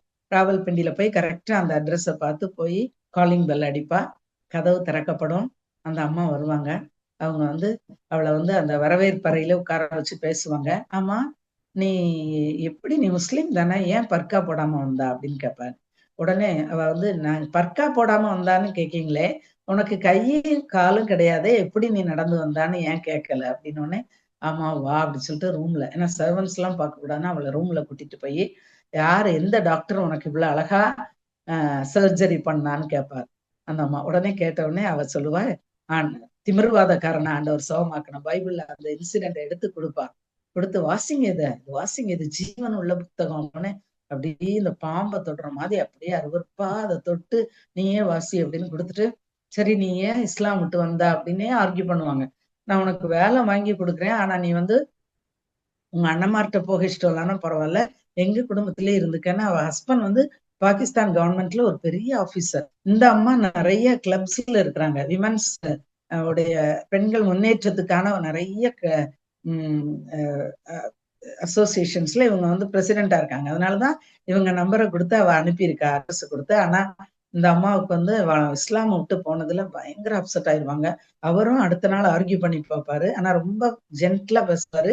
சரி, உனக்கு வந்து உங்க அண்ணன்மாரோடையும் போக இஷ்டம் இல்ல, எங்க கூடயும் தங்க இஷ்டம் இல்லைன்னா உனக்கு ஒரு ஏற்பாடு நாங்க பண்றோம் அப்படின்னு சொல்லி 2 பேரும் அவளை கார்ல கூட்டிட்டு போவாங்க. சரி, நமக்கு ஒரு வேலை வாங்கி கொடுக்க போறாங்கன்னு நினைச்சிட்டு அடுத்த நாள் மார்னிங் அவ போவா. போனா அவங்க ராவல்பிண்டி மத்திய சிறைச்சாலை வழியா அந்த கார் போகும். அதுக்குள்ளோடி போன உடனே அங்க போய் அங்க உள்ள ஆபீசர்ஸ்ட பேசுவாரு. பேசின உடனே சரி அப்படின்னு சொல்லிட்டு அவளுக்கு ஒரு ஒரு சாவி, ஒரு வயசான அம்மா ஒரு சாவி எடுத்துட்டு வரும், வா அப்படின்னு இவளை தனியா கூட்டிட்டு போய் அந்த சாவியை வச்சு ஒரு பெரிய கதவை திறப்பாங்க. திறந்து இவளை போ உள்ள போ அப்படின்னு இவ உள்ளதான் நமக்கு வேலை இருக்குன்னு உள்ள போவா. அதுக்குள்ள டங்குன்னு அந்த கதவு அப்படியே ஷட்டர் போட்டுரும். அதை மூடி சாவி எடுத்துட்டு போயிடுவாங்க. இவளுக்கு எங்க போறோன்னே தெரியல, எங்க வந்திருக்கோன்னு தெரியல. நாங்க உள்ள போனா அப்படி ஒரு மோசமான ஒரு இடம். நிறைய பெண்கள், ஒரு 15-20 பெண்கள் உட்கார்ந்து தூஷண வார்த்தைகளை பேசிட்டு இருக்காங்க. டர்ட்டியா இருக்கு அந்த இடம், கிளென்லினஸே இல்ல. குளிர் பயங்கரமா இருக்கு. ஹிமாலயா மலை சரிவுல உள்ள ஒரு இடம். சரியான ஒரு கட்டிலோ அல்லது தூங்குறதுக்கு நல்ல வசதியோ எதுவும் இல்ல. ஒரு கழிவறை இருக்கு, அது ரொம்ப ஸ்மெல் வருது. இவ அவ்வளோ ஒரு பாஷ் பிளேசஸ்ல இருந்து வந்தவா, அவளுக்கு ரொம்ப கஷ்டம் இருக்கும். யார் உடனே நீங்க யாரு, நான் எங்க வந்திருக்கேன்னு கேட்பா. உடனே நீ என்னமா குழந்தை மாதிரி இருக்கிற, நீ வந்து விசாரணை கைதிகளை அடைச்சு வச்சிருக்கிற சிறைச்சாலையில இருக்கிறா அப்படின்னு, நாங்களும் எல்லாரும் அப்படிதான் அப்படின்னு சொன்னோடனே அவளுக்கு ஷாக் ஆயிரும்ப்பா, இந்த அம்மா எப்படி என்னை டிராப்ல மாட்டி வச்சிருச்சு அப்படின்னு. அவளுக்கு ஒரு 1 டே ஆயிரும் அந்த ஷாக்ல இருந்து வெளியே வர்றதுக்கு. ஆனா நல்ல வேளை பைபிள் இருக்கு, அது ஒன்னே எனக்கு போதும் அப்படின்னு சொல்லிட்டு அந்த பைபிளை எடுத்து வாசிப்பா. தூக்கமே வராது. 1 டே ஃபுல்லா அவ தூங்கவே முடியாது. அந்த போர்வை கூட ரொம்ப அழுக்கா இருக்கும். குளிர் தாங்காது இவளால. 5 ட்ரெஸ் ஆனிஸ் கொடுத்து அவ்வளவு டாப்ஸே எடுத்து எடுத்து மேல மேல போட்டுக்கிடுவா. போட்டுட்டு பைபிளை வாசித்துக்கிட்டே இருப்பா. 1 வீக் அமைதியா அவங்க கொடுக்குற அந்த மோசமான ஒரு காஞ்ச ரொட்டி, அவரைக்காய் ரசம், இதெல்லாம் அவளால சாப்பிடவே முடியாது. அவங்களே இதை தூக்கி எறிவாங்க. கவர்மெண்ட் போலீஸ் எல்லாம் கெட்ட வார்த்தை சொல்லி ஏசுவாங்க. அந்த பெண்களுடைய டர்ட்டி நேச்சரையும் அவங்க பேசுற ஃபில்த்தி லாங்குவேஜையும் பார்த்து இவ ஆச்சரியத்திலேயே பார்த்துக்கிட்டு இருப்பா. இவ வாசித்துக்கிட்டே இருந்த உடனே ஒரு பெண் வந்து கேட்பா, இதுல என்னம்மா இது, என்னத்தை எந்த வேலையும் வாசித்துக்கிட்டே இருக்கான உடனே, இது ஒரு கண்ணாடி அப்படின்பா. கண்ணாடியா, அது ஒரு புக்கு தானே அப்படின்பா. உடனே இல்ல, இது வந்து நம்மளுடைய உள்ளத்துல என்னெல்லாம் இருக்குங்கிறத வெளிப்படுத்தி காட்டும், நம்ம என்ன பாவம்லாம் செஞ்சோங்கிறத சொல்லும், பரிசுத்தமான தேவனோட நம்ம வந்து இணையறதுக்கு இது ஒரு வழி செய்யும் அப்படின்னு. உடனே ஆச்சரியமா இருக்கும். ஐயோ, அப்ப நாங்கெல்லாம் தொலைஞ்சோம், நாங்கெல்லாம் பயங்கர பாவிகள் அப்படின்னு அவங்களே இன்ட்ரடியூஸ் பண்ணிக்கிடுவாங்க. இவ வந்து அவ ஹஸ்பண்ட கொண்டிருக்கா, வடமேற்கு மாகாணத்துல இருந்து வந்தவ. இன்னொருத்தி கெர்சம்னு ஒரு பெண்ணு, அவளும் பயங்கர பல்லே ஜேப்படி திருடி, நாங்க நிறைய திருடு கொலையெல்லாம் பண்ணதுனால இங்க வந்திருக்கிறோம், நீ அப்படி எதுவும் பண்ணலையா அப்படின்னு கேட்பாங்க. உடனே இல்ல அப்படின்னு சொல்லிட்டு அவளுடைய அவ ரொம்ப சந்தோஷமா இருக்கிறத பார்த்துட்டு அவகிட்ட டெய்லி வந்து பேசுவாங்க. அவ பேச பேச ஆண்டவரை பற்றி அவன் அவங்களுக்கு இன்ட்ரடியூஸ் பண்ணுவா, பாட்டு சொல்லி கொடுப்பா, ஆண்டவரை பற்றி சொல்லுவா, மன்னிப்பின் நிச்சயத்தை அவங்களுக்கு வாங்கி கொடுப்பா, பாவங்களை அறிக்கையிடுவாங்க அந்த பெண்கள். 1 மாதம் கூட இல்ல அந்த இடத்துல, அதுக்குள்ளேயே நிறைய பேர் அவங்க செய்த தப்ப ஒத்துக்கிடுவாங்க. போலீஸ் வரும்போது அவங்க விசாரணைக்கு அழைச்சிட்டு போகும்போது, நான் தான் தப்பு பண்ணேன், ஆமா நான் திருடனே, நான் கொலை செஞ்சேன்னு இது வரைக்கும் இல்லைன்னு ஸ்டபானா சாதிச்சவங்க எல்லாம். ரொம்ப ஆச்சரியமா 7 பேர் மனம் திரும்பிடுவாங்க. இவளுக்கு ரொம்ப சந்தோஷமா இருக்கும். மற்ற எல்லாரும் இவளை நேசிப்பாங்க. அது வரைக்கும் அங்க உள்ள சாப்பாடை சாப்பிட முடியாது. ரிலேட்டிவ்ஸ் வந்து அவங்களுக்கு பிரியாணி, சிக்கன் கிரேவி, ஃப்ரை எல்லாம் கொண்டு வருவாங்க. இனிமே இதுக்கு அப்புறம் அவளுக்கு அவங்கள ரொம்ப நேசிப்பாங்க. புதிய ஒரு போர்வை கொடுப்பாங்க. வீட்டுல இருந்து வரதெல்லாம் இவளுக்கு ஷேர் பண்ணுவாங்க. ரொம்ப சந்தோஷமா இருந்துகிட்டு இருப்பா. அந்த டைம்ல ஒரு நாள் கதவு திறக்கும், குல்ஷான் உன்னை கூப்பிடுறாங்க அப்படின்னு. வெளியே போனோடனே அழுவாங்க எல்லாரும். அவளை விட்டு விசாரணைக்கு வெளியே போறவங்க கூட அழுவாங்க, ஐயோ குல்ஷானை விட்டு நாங்க போறோமேன்னு. அப்போ பார்த்தா யாருன்னா ஆனிஸ் வந்திருப்பா. வந்து டர்ட்டியா இருக்கும், 1 மந்த் இவ குளிக்கவே இல்லை. அவளை அப்படியே கட்டி பிடிச்சுக்கிடுவா. பிடிச்சு, குல்ஷான் இப்படி உன்னை அடைச்சிட்டாங்க. அந்த சீமாட்டியும் அவளை கூட்டிட்டு வந்திருப்பாங்க. அவங்கதான் உன் தங்கச்சி போட்டிருக்கேன்னு. அவ பயங்கரமா திட்டுவா, என் தங்கச்சி என்ன கொலையா பண்ணுனா, அவளை எதுக்காக நீங்க இந்த சிறைச்சாலையை வந்து அடைச்சிங்கன்னு. உன் தங்கச்சி கொலை செய்ய விட மோசமானது, இஸ்லாம காட்டி கொடுத்துட்டா அப்படின்னு சொல்லுவான். உடனே ஓஹோ, பாகிஸ்தான்ல சட்டமே இல்லைன்னாதான் நீங்க அவளை இந்த சிறையில போட்டிருக்கலாம் அப்படின்னு சொல்லி அந்த அம்மாவை கோபமா அனுப்பி விட்டுருவா. அதுக்கப்புறம் இவ வந்து, குல்ஷான் நீ எவ்வளவு நீ என் வீட்டுக்கு வந்துரு அப்படின்னே. இல்ல, நான் உன் வீட்டுக்கு வரவே மாட்டேன், உன் ஹஸ்பண்ட் வந்து என் இயேசுவ நிந்தித்தாரு, திட்டுனாரு, நான் வரமாட்டேன். இங்க இருக்கிறவங்க அத்தனை பேரும் இயேசுவை ஏற்றுக்கொண்டாங்க. இந்த இடமே எனக்கு போதும் அப்படிம்பா. உன்னை அப்படியே அழுதுருவா அனிஸ். நீ இந்த இயேசுவை எவ்வளவு நேசிக்கிறா குல்ஷான் அப்படின்னு அவளை கட்டி பிடிச்சிட்டு, நீ போன அன்னைக்கு பிளன்ஷாவுக்கு ஒரு ஆக்சிடென்ட் ஆயிட்டு அன்னைக்கே 1 மாசமா நான் ஹாஸ்பிட்டல்ல தான் இருந்தேன். இன்னைக்குதான் வீட்டுக்கு வந்து அவர்களை வீட்டுல விட்டுட்டு உன்னை கூட்டிட்டு வர்றதே பிளன்ஷா தான். இனிமே திட்டவே மாட்டாரு, நீ எங்க கூடயே இருக்கலாம் அப்படின்னு சொல்லி அவளை கெஞ்சி கூட்டிட்டு போவா. கூட்டிட்டு போன அப்புறம் பிளன்ஷாவும் அவள்கிட்ட அன்பா இருப்பாங்க. ஒரு ஃபியூ மந்த்ஸ் அந்த நாட்கள் அவ வந்து ரொம்ப சந்தோஷமா இருந்த நாட்கள் அவங்க ஃபேமிலி கூட. அதுக்கப்புறம் திடீர்னு பார்த்தா குர்ஜரத்துல இருந்து அவருக்கு பிளன்ஷாவுக்கு டிரான்ஸ்ஃபர் ஆயிரும், ராவல்பிண்டிக்கு டிரான்ஸ்ஃபர் ஆயிரும். என்னன்னா அவங்க அவங்க வந்து இன்னொரு பங்களா கட்டணும் அல்லது இன்னொரு வீடு வாடகைக்கு எடுக்கிற வரைக்கும் அவங்க வந்து அலிம்ஷா வீட்டுலதான் இருக்க போறாங்க. சாரி, லாகூருக்கு டிரான்ஸ்ஃபர் ஆயிரும். அதனால அவங்க லாகூருக்கு போனோம், ரிட்டர்ன் போறத நினைச்சு அவளுக்கு ரொம்ப பயமா இருக்கும். அலிம்ஷா என்னை அவன் வீட்டுல ஏற்றுக்கொள்ள மாட்டாரு, அதனால நான் வேற எங்கேயாவது போறேன்னா, இல்ல கிருஷான் நம்ம போவோம், அவர் ஏற்றுக்கொள்ளலைன்னா நீ வேற எங்கேயாவது உனக்கு அரேஞ்ச் பண்றேன்னு ஆனிஸ் சொல்லுவா. அதனால எல்லாரும் போயிருவாங்க. போய் அலிம்ஷா ரொம்ப ஹாப்பியா அக்செப்ட் பண்ணுவாரு, அவளை வரவேற்பாரு. நீ என் வீட்டுக்கு வர்றது ரொம்ப சந்தோஷம்னு சொல்லுவாரு. 6 மாசம் அவர் வீட்டுல இருப்பா. அவருடைய பிள்ளைங்க 2 பேரும் ரொம்ப அன்பா இருப்பாங்க. அலிம்ஷாவுடைய மனைவி அவளுடைய அண்ணி ரொம்ப சந்தோஷமா அவளை வரவேற்பாங்க. அவளுக்கு தனி ரூம் கொடுக்கப்பட்டிருக்கும், ஒரு தனி பணிப்பெண் எல்லாம் தனியா கொடுத்துருவாங்க, சர்வெண்ட் கேர்ள். அவளுக்கு எல்லாம் செய்வா, ரொம்ப சந்தோஷமா இருப்பா, ரொம்ப ஆச்சரியமா இருக்கும் இவளுக்கு. அதனால பைபிள் வாசித்துக்கிட்டே இருப்பா, டெய்லி ஆண்டவரோட வளருவா, எல்லாரும் அன்பா இருப்பாங்க. ஒரு நாள் ஒரு 4 மந்த்ஸ் கழிச்ச பிறகு 4 or 5 மந்த்ஸ் கழிச்சு ஒரு நாள் இவளுக்கு ஏன் எல்லாரும் அன்பா இருக்காங்க ஆச்சரியமா இருக்குமேன்னு தன்னுடைய அவங்க அவ உட்கார்ந்து பைபிள் வாசிட்டு இருக்கும்போது சேர்ல வந்து அலிம்ஷா உட்காருவான். உட்கார்ந்து அப்பவே அவன் முகம் கொஞ்சம் வித்தியாசமா இருக்கும். உடனே சொல்லுவான், குல்ஷான் உனக்கு நான் வந்து பக்கத்துல உள்ள குல்பர்க்குங்கிற இடம், நவநாகிர குடியிருப்பு, அதுல வந்து நான் உனக்கு ஒரு பங்களா கட்டி தர போறேன் அப்படிமா. உடனே எங்க இருந்தாலும் பரவாயில்லன்னா எனக்கு கவலை இல்லை அப்படின்பா. உடனே அடுத்தாப்புல நான் ஹஜ் யாத்திரைக்கு போறேன், உன்னையும் கூட்டிட்டு போலான்னு பாக்குறேன், எல்லா முஸ்லீம் கண்ட்ரிஸையும் நாங்க சுத்தி பார்க்க போறோம், நீயும் எங்க கூட வந்துரு அப்படின்னோடனே, எங்க போனாலும் என்ன நான் வந்து மாற போறது இல்லை அண்ணா, நான் வந்து இயேசுவை நான் மறுதளிக்க போறதும் இல்லை அப்படின்னு சொல்லுவான். உடனே அவன் சொல்லுவான், நீ எல்லாம் நான் உனக்கு தரேன், ஆனா நீ எனக்கு கொடுக்க வேண்டியது இந்த பைபிள் தான் அப்படின்னு அவள் கையில இருந்து பிடுங்கிடுவான். பிடுங்கி, நான் அந்த பைபிளை கிழிச்சு போட மாட்டேன், இதை வந்து வேதாகம சங்கத்துக்கு நான் அனுப்பிடுவேன் பத்திரமா. ஆனா நீ எனக்கு சொல்ல வேண்டியது இயேசு தேவனுடைய குமாரன் விசுவாசிக்கிறத நீ விட்டுறணும், அந்த ஆலயத்துக்கு போறதையும் நீ விட்டுற. இவ்வளவு நாள் அந்த கோயிலுக்கு போவா கார்ல, அவ்வளவு அலோவ் பண்ணியிருப்பான், இவ்வளவு நல்ல, ஆனா நீ அந்த கோயிலுக்கு நீ போகக்கூடாது, இயேசுனுடைய ஆலயத்துக்கு அப்படின்னு சொல்லிடுவா. வேதம் அது வந்து என்னுடைய பாதைக்கு தீபமா, என் கால்களுக்கு வெளிச்சமா இருக்கு, நான் அதை கைவிடவே மாட்டேன். அடுத்தது மணவாட்டி சபை, மணவாளன் காத்திருக்கிறார், நான் அதுக்கு போகாம இருக்கவே மாட்டேன்னு சொல்லி ரொம்ப ஸ்டபானா சொன்னோன்னே பைபிள் அவன் மூஞ்சில எரிஞ்சிட்டு, என் வீட்டுல இருக்காத, நீ ஓடி போயிரு, இன்னைக்கு சூரியன் அஸ்தமிக்கிறதுக்கு முன்னே என் வீட்டை விட்டு வெளியே போயிருக்கணும்னு சொல்லி பயங்கரமா யோசிச்சுட்டு போயிடணும். போன உடனே, ஓஹோ இதையெல்லாம் எனக்கு கொடுத்தால், நீ பணிந்து கொண்டால் நான் உனக்கு எல்லாத்தையும் கொடுப்பேன்னு ஆண்டவர்கிட்ட சோதனைக்காரன் சொன்னது அவளுக்கு ஞாபகம் வரும். உடனே அவ வந்து அவளுடைய திங்ஸ் எல்லாம் அடுக்கி வச்சிருவா. நைட்டு அங்க தூங்கிட்டு அடுத்த நாள் காலையில அந்த வேலைக்கார பொண்ணு கூட அவட்ட பேசாது, சாப்பாடை கொண்டே டேபிள்ல வச்சுட்டு அது பாட்டுக்கு சைலண்டா போயிரும். அவ சாப்பிட்டுட்டு ட்ரெஸ்ஸு, தன்னுடைய சின்ன சூட்கேஸையும் ஒரு 4-5 ஒரு சின்ன பையன் எடுத்துக்கிட்டு அப்படியே நடந்து மேல இருந்து ஸ்டெப்ஸ்ல கீழே இறங்கி, யாருமே வரல சொல்லாம அப்படியே ரிட்டர்ன் போயிட்டு இருப்போம். இறங்கி வீட்டை விட்டு போறதுக்காக இறங்கி ஸ்டெப்ல இறங்கும் போது நேரா பார்த்தா சப்தர்ஷா. ஜாங்கில இருந்து வந்ததுல இருந்து சப்தர்ஷாவை பார்க்கவே இல்லை. அதனால அவர் அன்னைக்குதான் பார்க்க அண்ணா அப்படின்னு வாயில வருது. ஆனா அவன் பயங்கர கடூரமா இருக்கான், ஃபேஸ் வச்சிருக்கான். அவன் கையில ஒரு துப்பாக்கி வச்சிருக்கான், இரட்டை குழல் துப்பாக்கி, அதோட தான் வந்திருக்கான். நேரா நீ அதே இடத்துல உட்காரு, அந்த வரவேற்பு அறையில, அதை விட்டு நகலக்கூடாது அப்படின்னு சொல்லிட்டு அவளை உட்கார வச்சுட்டு நேரா அலிம்ஷா ரூமுக்கு போவான். கொஞ்சம் பொறுத்து அண்ணன்மார் 2 பேரும் அந்த ஸ்டெப்ல இறங்கி வருவாங்க. பயங்கர கடூரமா இருக்கும், முகத்தை பார்த்தா ஆச்சரியமா இருக்கும். சப்தர்ஷா சொல்லுவான், நம்ம வீட்டுக்கு மேல வந்து அந்த சாபத்தை நீயே ஒழிச்சிட்டிரு அப்படின்னு சொல்லி அலிம்ஷாட்ட துப்பாக்கியை கொடுப்பான். அலிம்ஷா வந்து அப்படியே நெத்தி பொட்டுல அப்படியே வைப்பான். அந்த துப்பாக்கியை வச்சுட்டு அவன் முகமே மாறிடும். நீ ஏன் சாக விரும்புற குல்ஷான் அப்படின்னு சொல்லி அப்படி பாம்போல ஒரு டயலாக் பேசுவான். உடனே யோசிப்பா, நம்ம அண்ணமார்களை வந்து நம்ம மேல உள்ள அன்புக்கும் நம்ம அப்பா டீச் பண்ண அந்த பக்தி வைராக்கியத்துக்கும் இடையில நம்ம தான் அவங்கள நார் நாரா கிழிக்கிறோம்.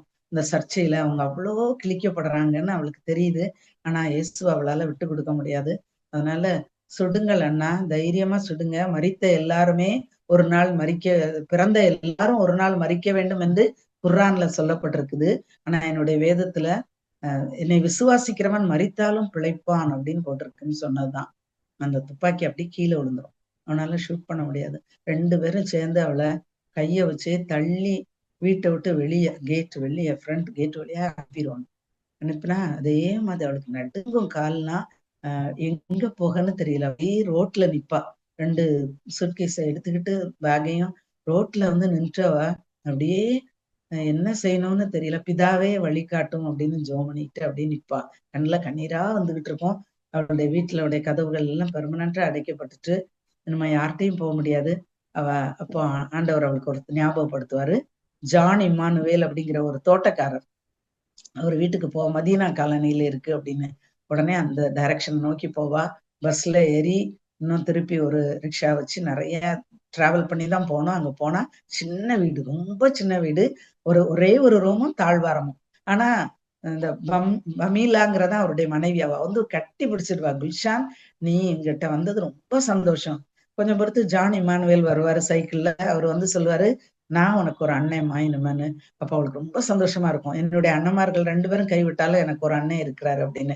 எனக்கு நைட்டு அந்த ரூம்ல படுத்திருப்பா. ரூம்ல அவங்க யாரும் படுக்க மாட்டாங்க. தாழ்வாரத்துலதான் அந்த சின்ன பிள்ளைகளோட இவ படுத்திருப்பா. அப்படியே தெரியும் மேல நட்சத்திரங்கள் எல்லாம் பார்த்துட்டு இருப்பா. தவளை, எலி எல்லாம் சத்தம் போடும். அந்த சத்தத்துல அப்படியே தூங்குவா. ஆனா அவளுக்கு ஒரு உள்ளத்துல சமாதானம், அப்படி ஒரு சமாதானம் இருக்கும். எந்த இடத்துலயும் இருக்கலாம் இயேசுவுக்காகன்னு அந்த வசனங்கள் எல்லாம் தியானம் பண்ணிட்டு இருப்பா. அதுக்கப்புறம் இவ வேலை தேடி அலைவா. பல இடங்களுக்கு வேலை தேடி கடைசியில ஒரு வேலை கிடைச்சிரும். ஒரு அழகான ஒரு கம்பெனில அந்த பத்திரிகையில பெண் நிருபரா போய் ஜாயின் பண்ணுவா. மெட்ரிகுலேஷன் பாஸ் பண்ணனால அவளுக்கு வந்து அதுக்குரிய நல்ல இது கொடுப்பாங்க, ரெகக்னிஷன். பெண்களை போய் பேட்டி எடுக்கணும். பெரிய போஸ்ட்ல இருக்கிற நிறைய பேரை போய் பேட்டி எடுப்பாங்க. கவர்மெண்ட் ஆபீஸ்ல உள்ள பெரிய மினிஸ்டர்ஸ் ஒய்ஃப்ஸ், அப்புறம் ஹெட் மிஸ்டர்ஸ், அவங்களெல்லாம் பேட்டி எடுத்து கொடுப்பா. அதுக்கு கமிஷனும் உண்டு, சேலரியும் உண்டு. 100 rupees தான் சேலரி, ஆனா கமிஷனும் உண்டு. சோ அதெல்லாம் பார்த்துட்டு சந்தோஷமா இருப்பா. அதை எடுத்து ஜான் இமானுவேல் கையில கொடுப்பா. இதை நீ கொடுக்காட்டா கூட நீ எங்க வீட்டுல இருக்கலாம்னு சொல்லுவாரு. ஆனா வந்து அதுக்கப்புறம் ஒரு முட்டாய் கடைக்காரன் வந்து தன்னுடைய பிள்ளைகளுக்கு டியூஷன் சொல்லி கொடுக்க சொல்லுவான். 3 பேருக்கு நான் 150 rupees தாரேன் அப்படிமா. அதனால அதையும் சேர்த்தா நல்லா இருக்குமேன்னு இவ வந்து ஜான் இமானுவேல் வீட்டை விட்டு இன்னொரு இடத்துல போய் குடியிருக்க போவா. நீலம் அப்படிங்கிற ஒரு சங்கீத ஆசிரியர் வீட்டுல இருப்பா. அப்போ திடீர்னு அந்த பத்திரிகை நிருபர் வந்தவர் அந்த பத்திரிகை ஆசிரியரை வந்து கூப்பிட்டு சொல்லுவாரு, நீ இஸ்லாம விட்டு போயிட்டதுனால உனக்கு இங்க வேலை கொடுக்க முடியாதுமா, சாரி, உன்னை அனுப்புறதுக்கு எனக்கு ரொம்ப கஷ்டம். ஏன்னா நீ வந்து அவ்வளவு அழகா பண்ற. ஆனா அவரும் அலிம் ஷாவும் ஃப்ரெண்ட்ஸா இருந்திருக்காங்க. அதனால குல்ஷான்னா இந்த எழுதுற கட்டுரைகள்லாம் பேப்பர்ல வர்றதுனால அவங்க அண்ணன் வந்து தொடர்பு கொண்டு அவளை வேலையை விட்டு அனுப்புன்னு சொல்லிட்டான். அதனால அந்த வேலையை டிஸ்மிஸ் பண்ணிடுவாங்க. அவளுக்கு அப்படி ஷாக்கா இருக்கும். நான் உழைச்சு சம்பாதிக்க கூட என்னுடைய அண்ணன்மார்கள் விட மாட்டேங்கிறாங்களேன்னு. அதுக்கப்புறம் நீலம் சங்கீத ஆசிரியர் வீட்டுல ஒரு நாள் டிப்ரெஷன்ல இருக்கும் பொழுது ஒரு கால் வரும். அன்னைக்குதான் அவளுக்கு ஒரு அழைப்பு வரும். அது எங்க இருந்து வருதுன்னா, ஃபோர்மன் கிறிஸ்டியன் காலேஜ்ல இருந்து, காலேஜ் சாப்பல்ல உங்களால இன்னைக்கு நியூ இயர் சர்வீஸ்ல பேச முடியுமா அப்படின்னு வரும். அவ சுகமான பிறகு 4 வருஷம் கழிச்சு, அவளுக்கு 23 வயசா இருக்கும்போது தான் அந்த கால் வரும். உடனே அவளுக்கு சரின்னு ஒத்துக்கிடுவா. ப்ரே பண்ணிட்டு சொல்லுவா, ஒத்துக்கிடுவா. ஆனா பயமா இருக்கும். ஏன்னா அதுல வந்து அவ்வளவு பேரும் doctors, nurses, college professors, teachers அவங்கதான் இருப்பாங்க. இன்ஜினியர்ஸ் எல்லாம் பயங்கர அப்பர் சொசைட்டில உள்ள மக்களுக்கான ஒரு ஆலயம். நிறைய படிச்சவங்க தான் அந்த கோயில்ல. அதுல போய் நான் என்ன பேச போறேன் ஆண்டவரேன்னு நைட்லாம் கேட்பா. அப்போ அவர் சொல்வாரு, ஆண்டவர் சொல்வார், நான் உன் கூட இருப்பேன், என்னுடைய ஆவியானவர் உன்னோட கூடயே இருப்பாருன்னு சொன்னோடனே அடுத்த நாள் அவளை கூப்பிடுறதுக்கு வருவாங்க. நைட்டு அங்க மிட் நைட்டு அந்த சர்வீஸ்ல அவ பேசணும். 1 hour அவ சாட்சியை சொல்லுவா. அந்த சாட்சியை கேட்டுட்டு நிறைய பேர் கண்ணுல கண்ணீரோட இருப்பாங்க.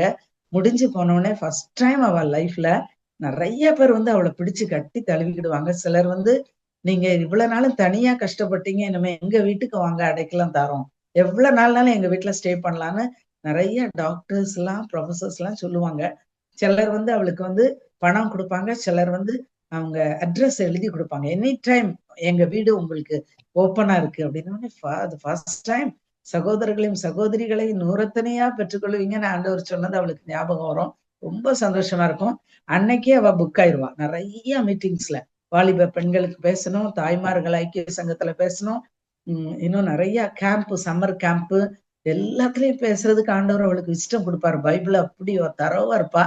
எல்லாருக்கும் ஆலோசனை கொடுக்குற அறிவை ஆண்டவர் அவளுக்கு அந்த நாட்கள்ல கொடுப்பாரு. அப்படி பேசிக்கிட்டு மிக அழகான வாழ்க்கை அதுக்கப்புறம் தான் அவளுக்கு ஆரம்பிக்கும். என் மக்களே உன்னுடைய மக்கள், என் மக்கள் மத்தியில நீ போய் சாட்சியா இருக்கணும்னு ஆண்டவர் சொன்னார் இல்லையா? அதை அன்னைக்குல இருந்துதான் அவ பிராக்டிஸ் பண்ண ஆரம்பிப்பா. அவ யோசிப்பா, இந்த அருமையான வாழ்க்கையை எனக்கு ஆண்டவர் கொடுத்துரு, என்ன அண்ணன்மார்கள்லாம் இதை பார்த்தா எவ்வளவு எனக்கு அதை அவங்க பார்க்கணும் போல இருக்கு அப்படின்னு மனசுக்குள்ள நினைப்பா. அதுக்கப்புறம் ஒரு நாள் இவ்வளவு முர்ரிங்கிற இடத்துல, மூரிங்கிற ஒரு மலை 8000 அடி உயரம் உள்ள ஒரு மலை பிரதேசத்துல சம்மர் கேம்ப் நடக்கும். அந்த கேம்புக்கு இவளை வந்து மெயின் ஸ்பீக்கரா புக் பண்ணியிருப்பாங்க. ஆனா அன்னைக்கு பார்த்து இவளுக்கு ஒரு இன்விடேஷன் வரும். அது யாருன்னா 2வது அக்கா சமீனாவுடைய மகன் முகமது. அவனுக்கு கல்யாணம். அவன் 17 வயது வாலிபான். அவனுக்கு திருமணம் ஆக போகுது. அதனால அவன் வந்து கூப்பிடுவான்.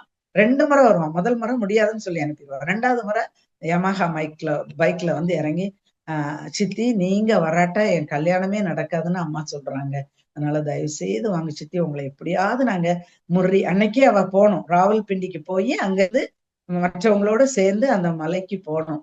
அதுக்கு புக் பண்ணியிருக்காங்க. அதனால அந்த ராவல்பிண்டிக்கு போற பஸ்ல உங்களை ஏத்திடுவோம், ஒன்னும் பயப்படாதீங்கன்னு சொல்லி. அப்ப அந்த அவ ஸ்டே பண்ணியிருந்த வீட்லயும் சொல்லுவாங்க, கண்டிப்பா நீங்க போங்க, உங்க ஃபேமிலிக்கு நீங்க சாட்சி சொல்லலாம் இல்லையா அப்படின்னு சொல்லி அவளை அனுப்பிடுவாங்க. இங்க போயிருவா. கல்யாணம் நடக்கும். சப்தர்ஷா வரவே மாட்டான். இவ வரப்போறான்னு தெரிஞ்சு அவர் வரமாட்டாரு. அலிம்ஷா வரவேற்பு அறையிலே உட்கார்ந்துக்கிடுவான். இவளை எட்டியே பார்க்கல. வந்த ரிலேட்டிவ்ஸ் எல்லாரும் இவளுடைய சாட்சிய பாக்குறாங்க. ஆனா கூட அவ்வளவு ஹார்ட்டடா அவட்ட பேசுவாங்க, நீ எப்படி இஸ்லாம விட்டு போலான்னு. இவ சாட்சிய சொல்லிக்கிட்டே இருப்பான். ஈவினிங் போனதுல இருந்து ராத்திரி வரைக்கும் மாறி மாறி ஒவ்வொருத்தரா இவளை கேள்வி கேட்கறதும் ஏசுறதுமா இருப்பாங்க. இவ எல்லாருக்கும் பதில் சொல்லுவா. ஒரு டம்ளர் தண்ணி கூட குடிச்சிருக்க மாட்டா. மணியை பாப்பா, திடீர்னு பார்த்தா 11 ஆயிரும் நைட்டு. அவங்க அதுக்கப்புறம் தான் அந்த கல்யாணம் ஆரம்பிக்கும். கல்யாணம் முடிஞ்சிடும். ஆனா அவளுடைய சமீனாவோ அல்லது அவன் மகனோ, அவன் மணமகன் இல்லையா, அவனும் வந்து இவளை பார்க்க முடியாது. ஒருத்தரும் ஒன்னும் செய்ய முடியாது. ஐயோ, நம்ம 12 மணிக்கு அந்த பஸ் ராவல்பிண்டில இருந்து கிளம்பும். இங்க இருந்து 15 கிலோமீட்டர் இருக்கு. அவனே 11 o'clock நடு ராத்திரி அவ வந்து அந்த தன்னுடைய சூட்கேஸ் எடுத்துக்கிட்டு மட்டன்னு ரோட்டுக்கு வந்து நிப்பா. ஒரு கார் வரும். ரிலேட்டிவ்ஸ் நிறைய பேர் கார்ல போவாங்க. ஒரு கார்ல வந்து நிறுத்துமா. நடு ராத்திரி இருட்டுக்குள்ள அந்த கல்யாண வீட்டினுடைய லைட் எல்லாம் முடிஞ்ச பிறகு அவன் வந்து நிறுத்திட்டு சொல்லுவான், நீ வந்து உங்களை கார்ல ஏத்தலாம், ஆனா எங்க கார் உன்னால தீட்டுப்பட்டுரும், அதனால ஏத்த மாட்டேன் அப்படின்னு சொல்லிட்டு போவான். ஷாக்ல கண்ணுல கண்ணீரோட, பிதாவே எனக்கு வழி காட்டுங்க, எனக்கு எப்படியாவது பஸ் ஸ்டாண்டுக்கு போக எனக்கு வழி சொல்லுங்க அப்படின்னு சொல்லும்போது ஒரு மோட்டார் ரிக்ஷா வரும். Motor rickshaw. அதை வந்து உருன்னு வந்து சத்தத்தை கிளப்பிட்டு வந்தேன். அதுல நான் வந்து பஸ் ஸ்டாண்டுக்கு போகணும் அப்படின்னோடனே, வார்டன் போக்குவரத்து கழகத்துக்கு நான் ஏறணும் அப்படின்னோடனே, டக்குன்னு அவனை ஏறுங்க அப்படின்னு சொல்லுவான். ஏறி உட்காந்துக்கிடுவான். அந்த ஆளு ஃபுல்லா மாஸ்க் போட்டிருப்பான், ஃபுல்லா கவர், 2 கையும் ஃபுல் ஹேண்ட் ஷர்ட் மாதிரி ஃபுல்லா மண் கலர்ல போட்டிருப்பாரு ட்ரெஸ். கண்ணு மட்டும்தான் வெளியே தெரியும். ஒரு ரிஸ்க் தான் அவரோட போறது. ஆனாலும் போவா. 5 மினிட்ஸ் தான் கரெக்டா. அவரு போய் 11-12 கொஞ்ச நேரம் தான் இருக்குது. அதுக்குள்ள கொண்டு போய் அவளை அந்த வார்டன் போக்குவரத்து கழகத்துல சேர்த்துருவாரு. அவ ஏற வேண்டிய பஸ் ராவல்பிண்டி பஸ்ல அவ சூட்கேஸை எடுத்துட்டு போய் ஃபர்ஸ்ட் சீட்ல அந்த பஸ்ஸுக்கு அந்த சீட்டுக்கு கீழே அதை வச்சுட்டு திரும்புவாரு. இவ அதுல உட்கார்ந்துட்டு, நான் உங்களுக்கு எவ்வளவு பணம் கொடுக்கணும், கூலி எவ்வளவு கொடுக்கணும் அப்படின்னு கேட்பாரு. உடனே ஆசீர்வாதமா போயிட்டு வாங்க, உங்களை வந்து இந்த பஸ்ல ஏத்துறதுக்கு தேவனே என்ன அனுப்புனாரு அப்படின்னு சொல்லிட்டு அந்த ஃபுல் ஹேண்ட்ல அப்படியே கையை அப்படியே விரிச்சு காட்டுவான், இழுத்து காட்டுவான். அந்த கையில, அந்த முன்னங்கையில எழுதியிருக்கும் பத்ரூஸ், பேதுருன்னு எழுதியிருக்கும். அப்படியே ஷாக் ஆயிடுவான். ஆண்டவர் தன்னுடைய சீஷனாகிய பேதுருவை அனுப்பி எனக்கு ரிக்ஷா ஓட்டுறதுக்கு அனுப்பி இருக்கிறார். அப்படியே மறைஞ்சிரும். அந்த இடத்துல அவன் இறங்கி கூட போகல. அப்படியே ஷாக்கா இருக்கும். இவ்வளவு ஒரு லவ்விங் காட் அப்படின்னு சொல்லிட்டு கண்ணீரோட போய் அங்க போய் முறையில போய் அந்த மூரி மலையில அந்த 7 நாள் கேம்ப்லயே ஆண்டவர் அழகா விட்னஸ் பண்ணுவா. அதுக்கப்புறம் அவள் வாழ்க்கையில தனிமையே இருக்கல. அவளுடைய அக்கா ஆனிஸ் வந்து கொஞ்ச நாள் கழித்து மரித்த பிறகு அவளுடைய 2 கேர்ள் சில்ட்ரனும் இவளோட சேர்ந்து வாழ்வாங்க. அவ தனிமையா ஆண்டவர் அவளை விடல. அவங்க 2 பேரும் படிச்சு முடிச்சுட்டு போன பிறகும் கூட ஒரு 2 தத்து பிள்ளைங்களும் அவங்க தாத்தாவும் அவ கூட இருப்பாங்க. அதுவும் அவளுக்கு ஒரு ஆண்டவர் கொடுத்த கிருபை. நிறைய ஒளி அழைப்பு வரும். அவளுக்கு ஆண்டவர் சுகமளிக்கும் வல்லமை கொடுத்திருப்பாரு. அது அவளுக்கே தெரியாது. அவ யாருக்காகலாம் சுகம் ப்ரே பண்றாளோ எல்லாருக்கும் சுகம் கிடைக்கும். அதுக்கப்புறம் அவளுடைய பயோகிராஃபி வந்து ஃபுல்லா ஊழியம் தான். நல்ல ஒரு அருமையான ஊழியம் செய்யறா. அதுக்கப்புறம் அவளுடைய 95ல அந்த புக் எழுதுனது.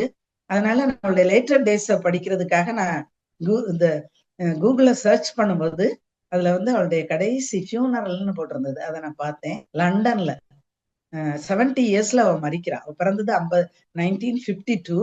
அவ இறந்தது வந்து 2022ல மரிக்கிறா லண்டன்ல. அவ மரிக்கும் முன்பு இன்னொரு இன்சிடென்ட்டும் நான் வாசித்தேன்.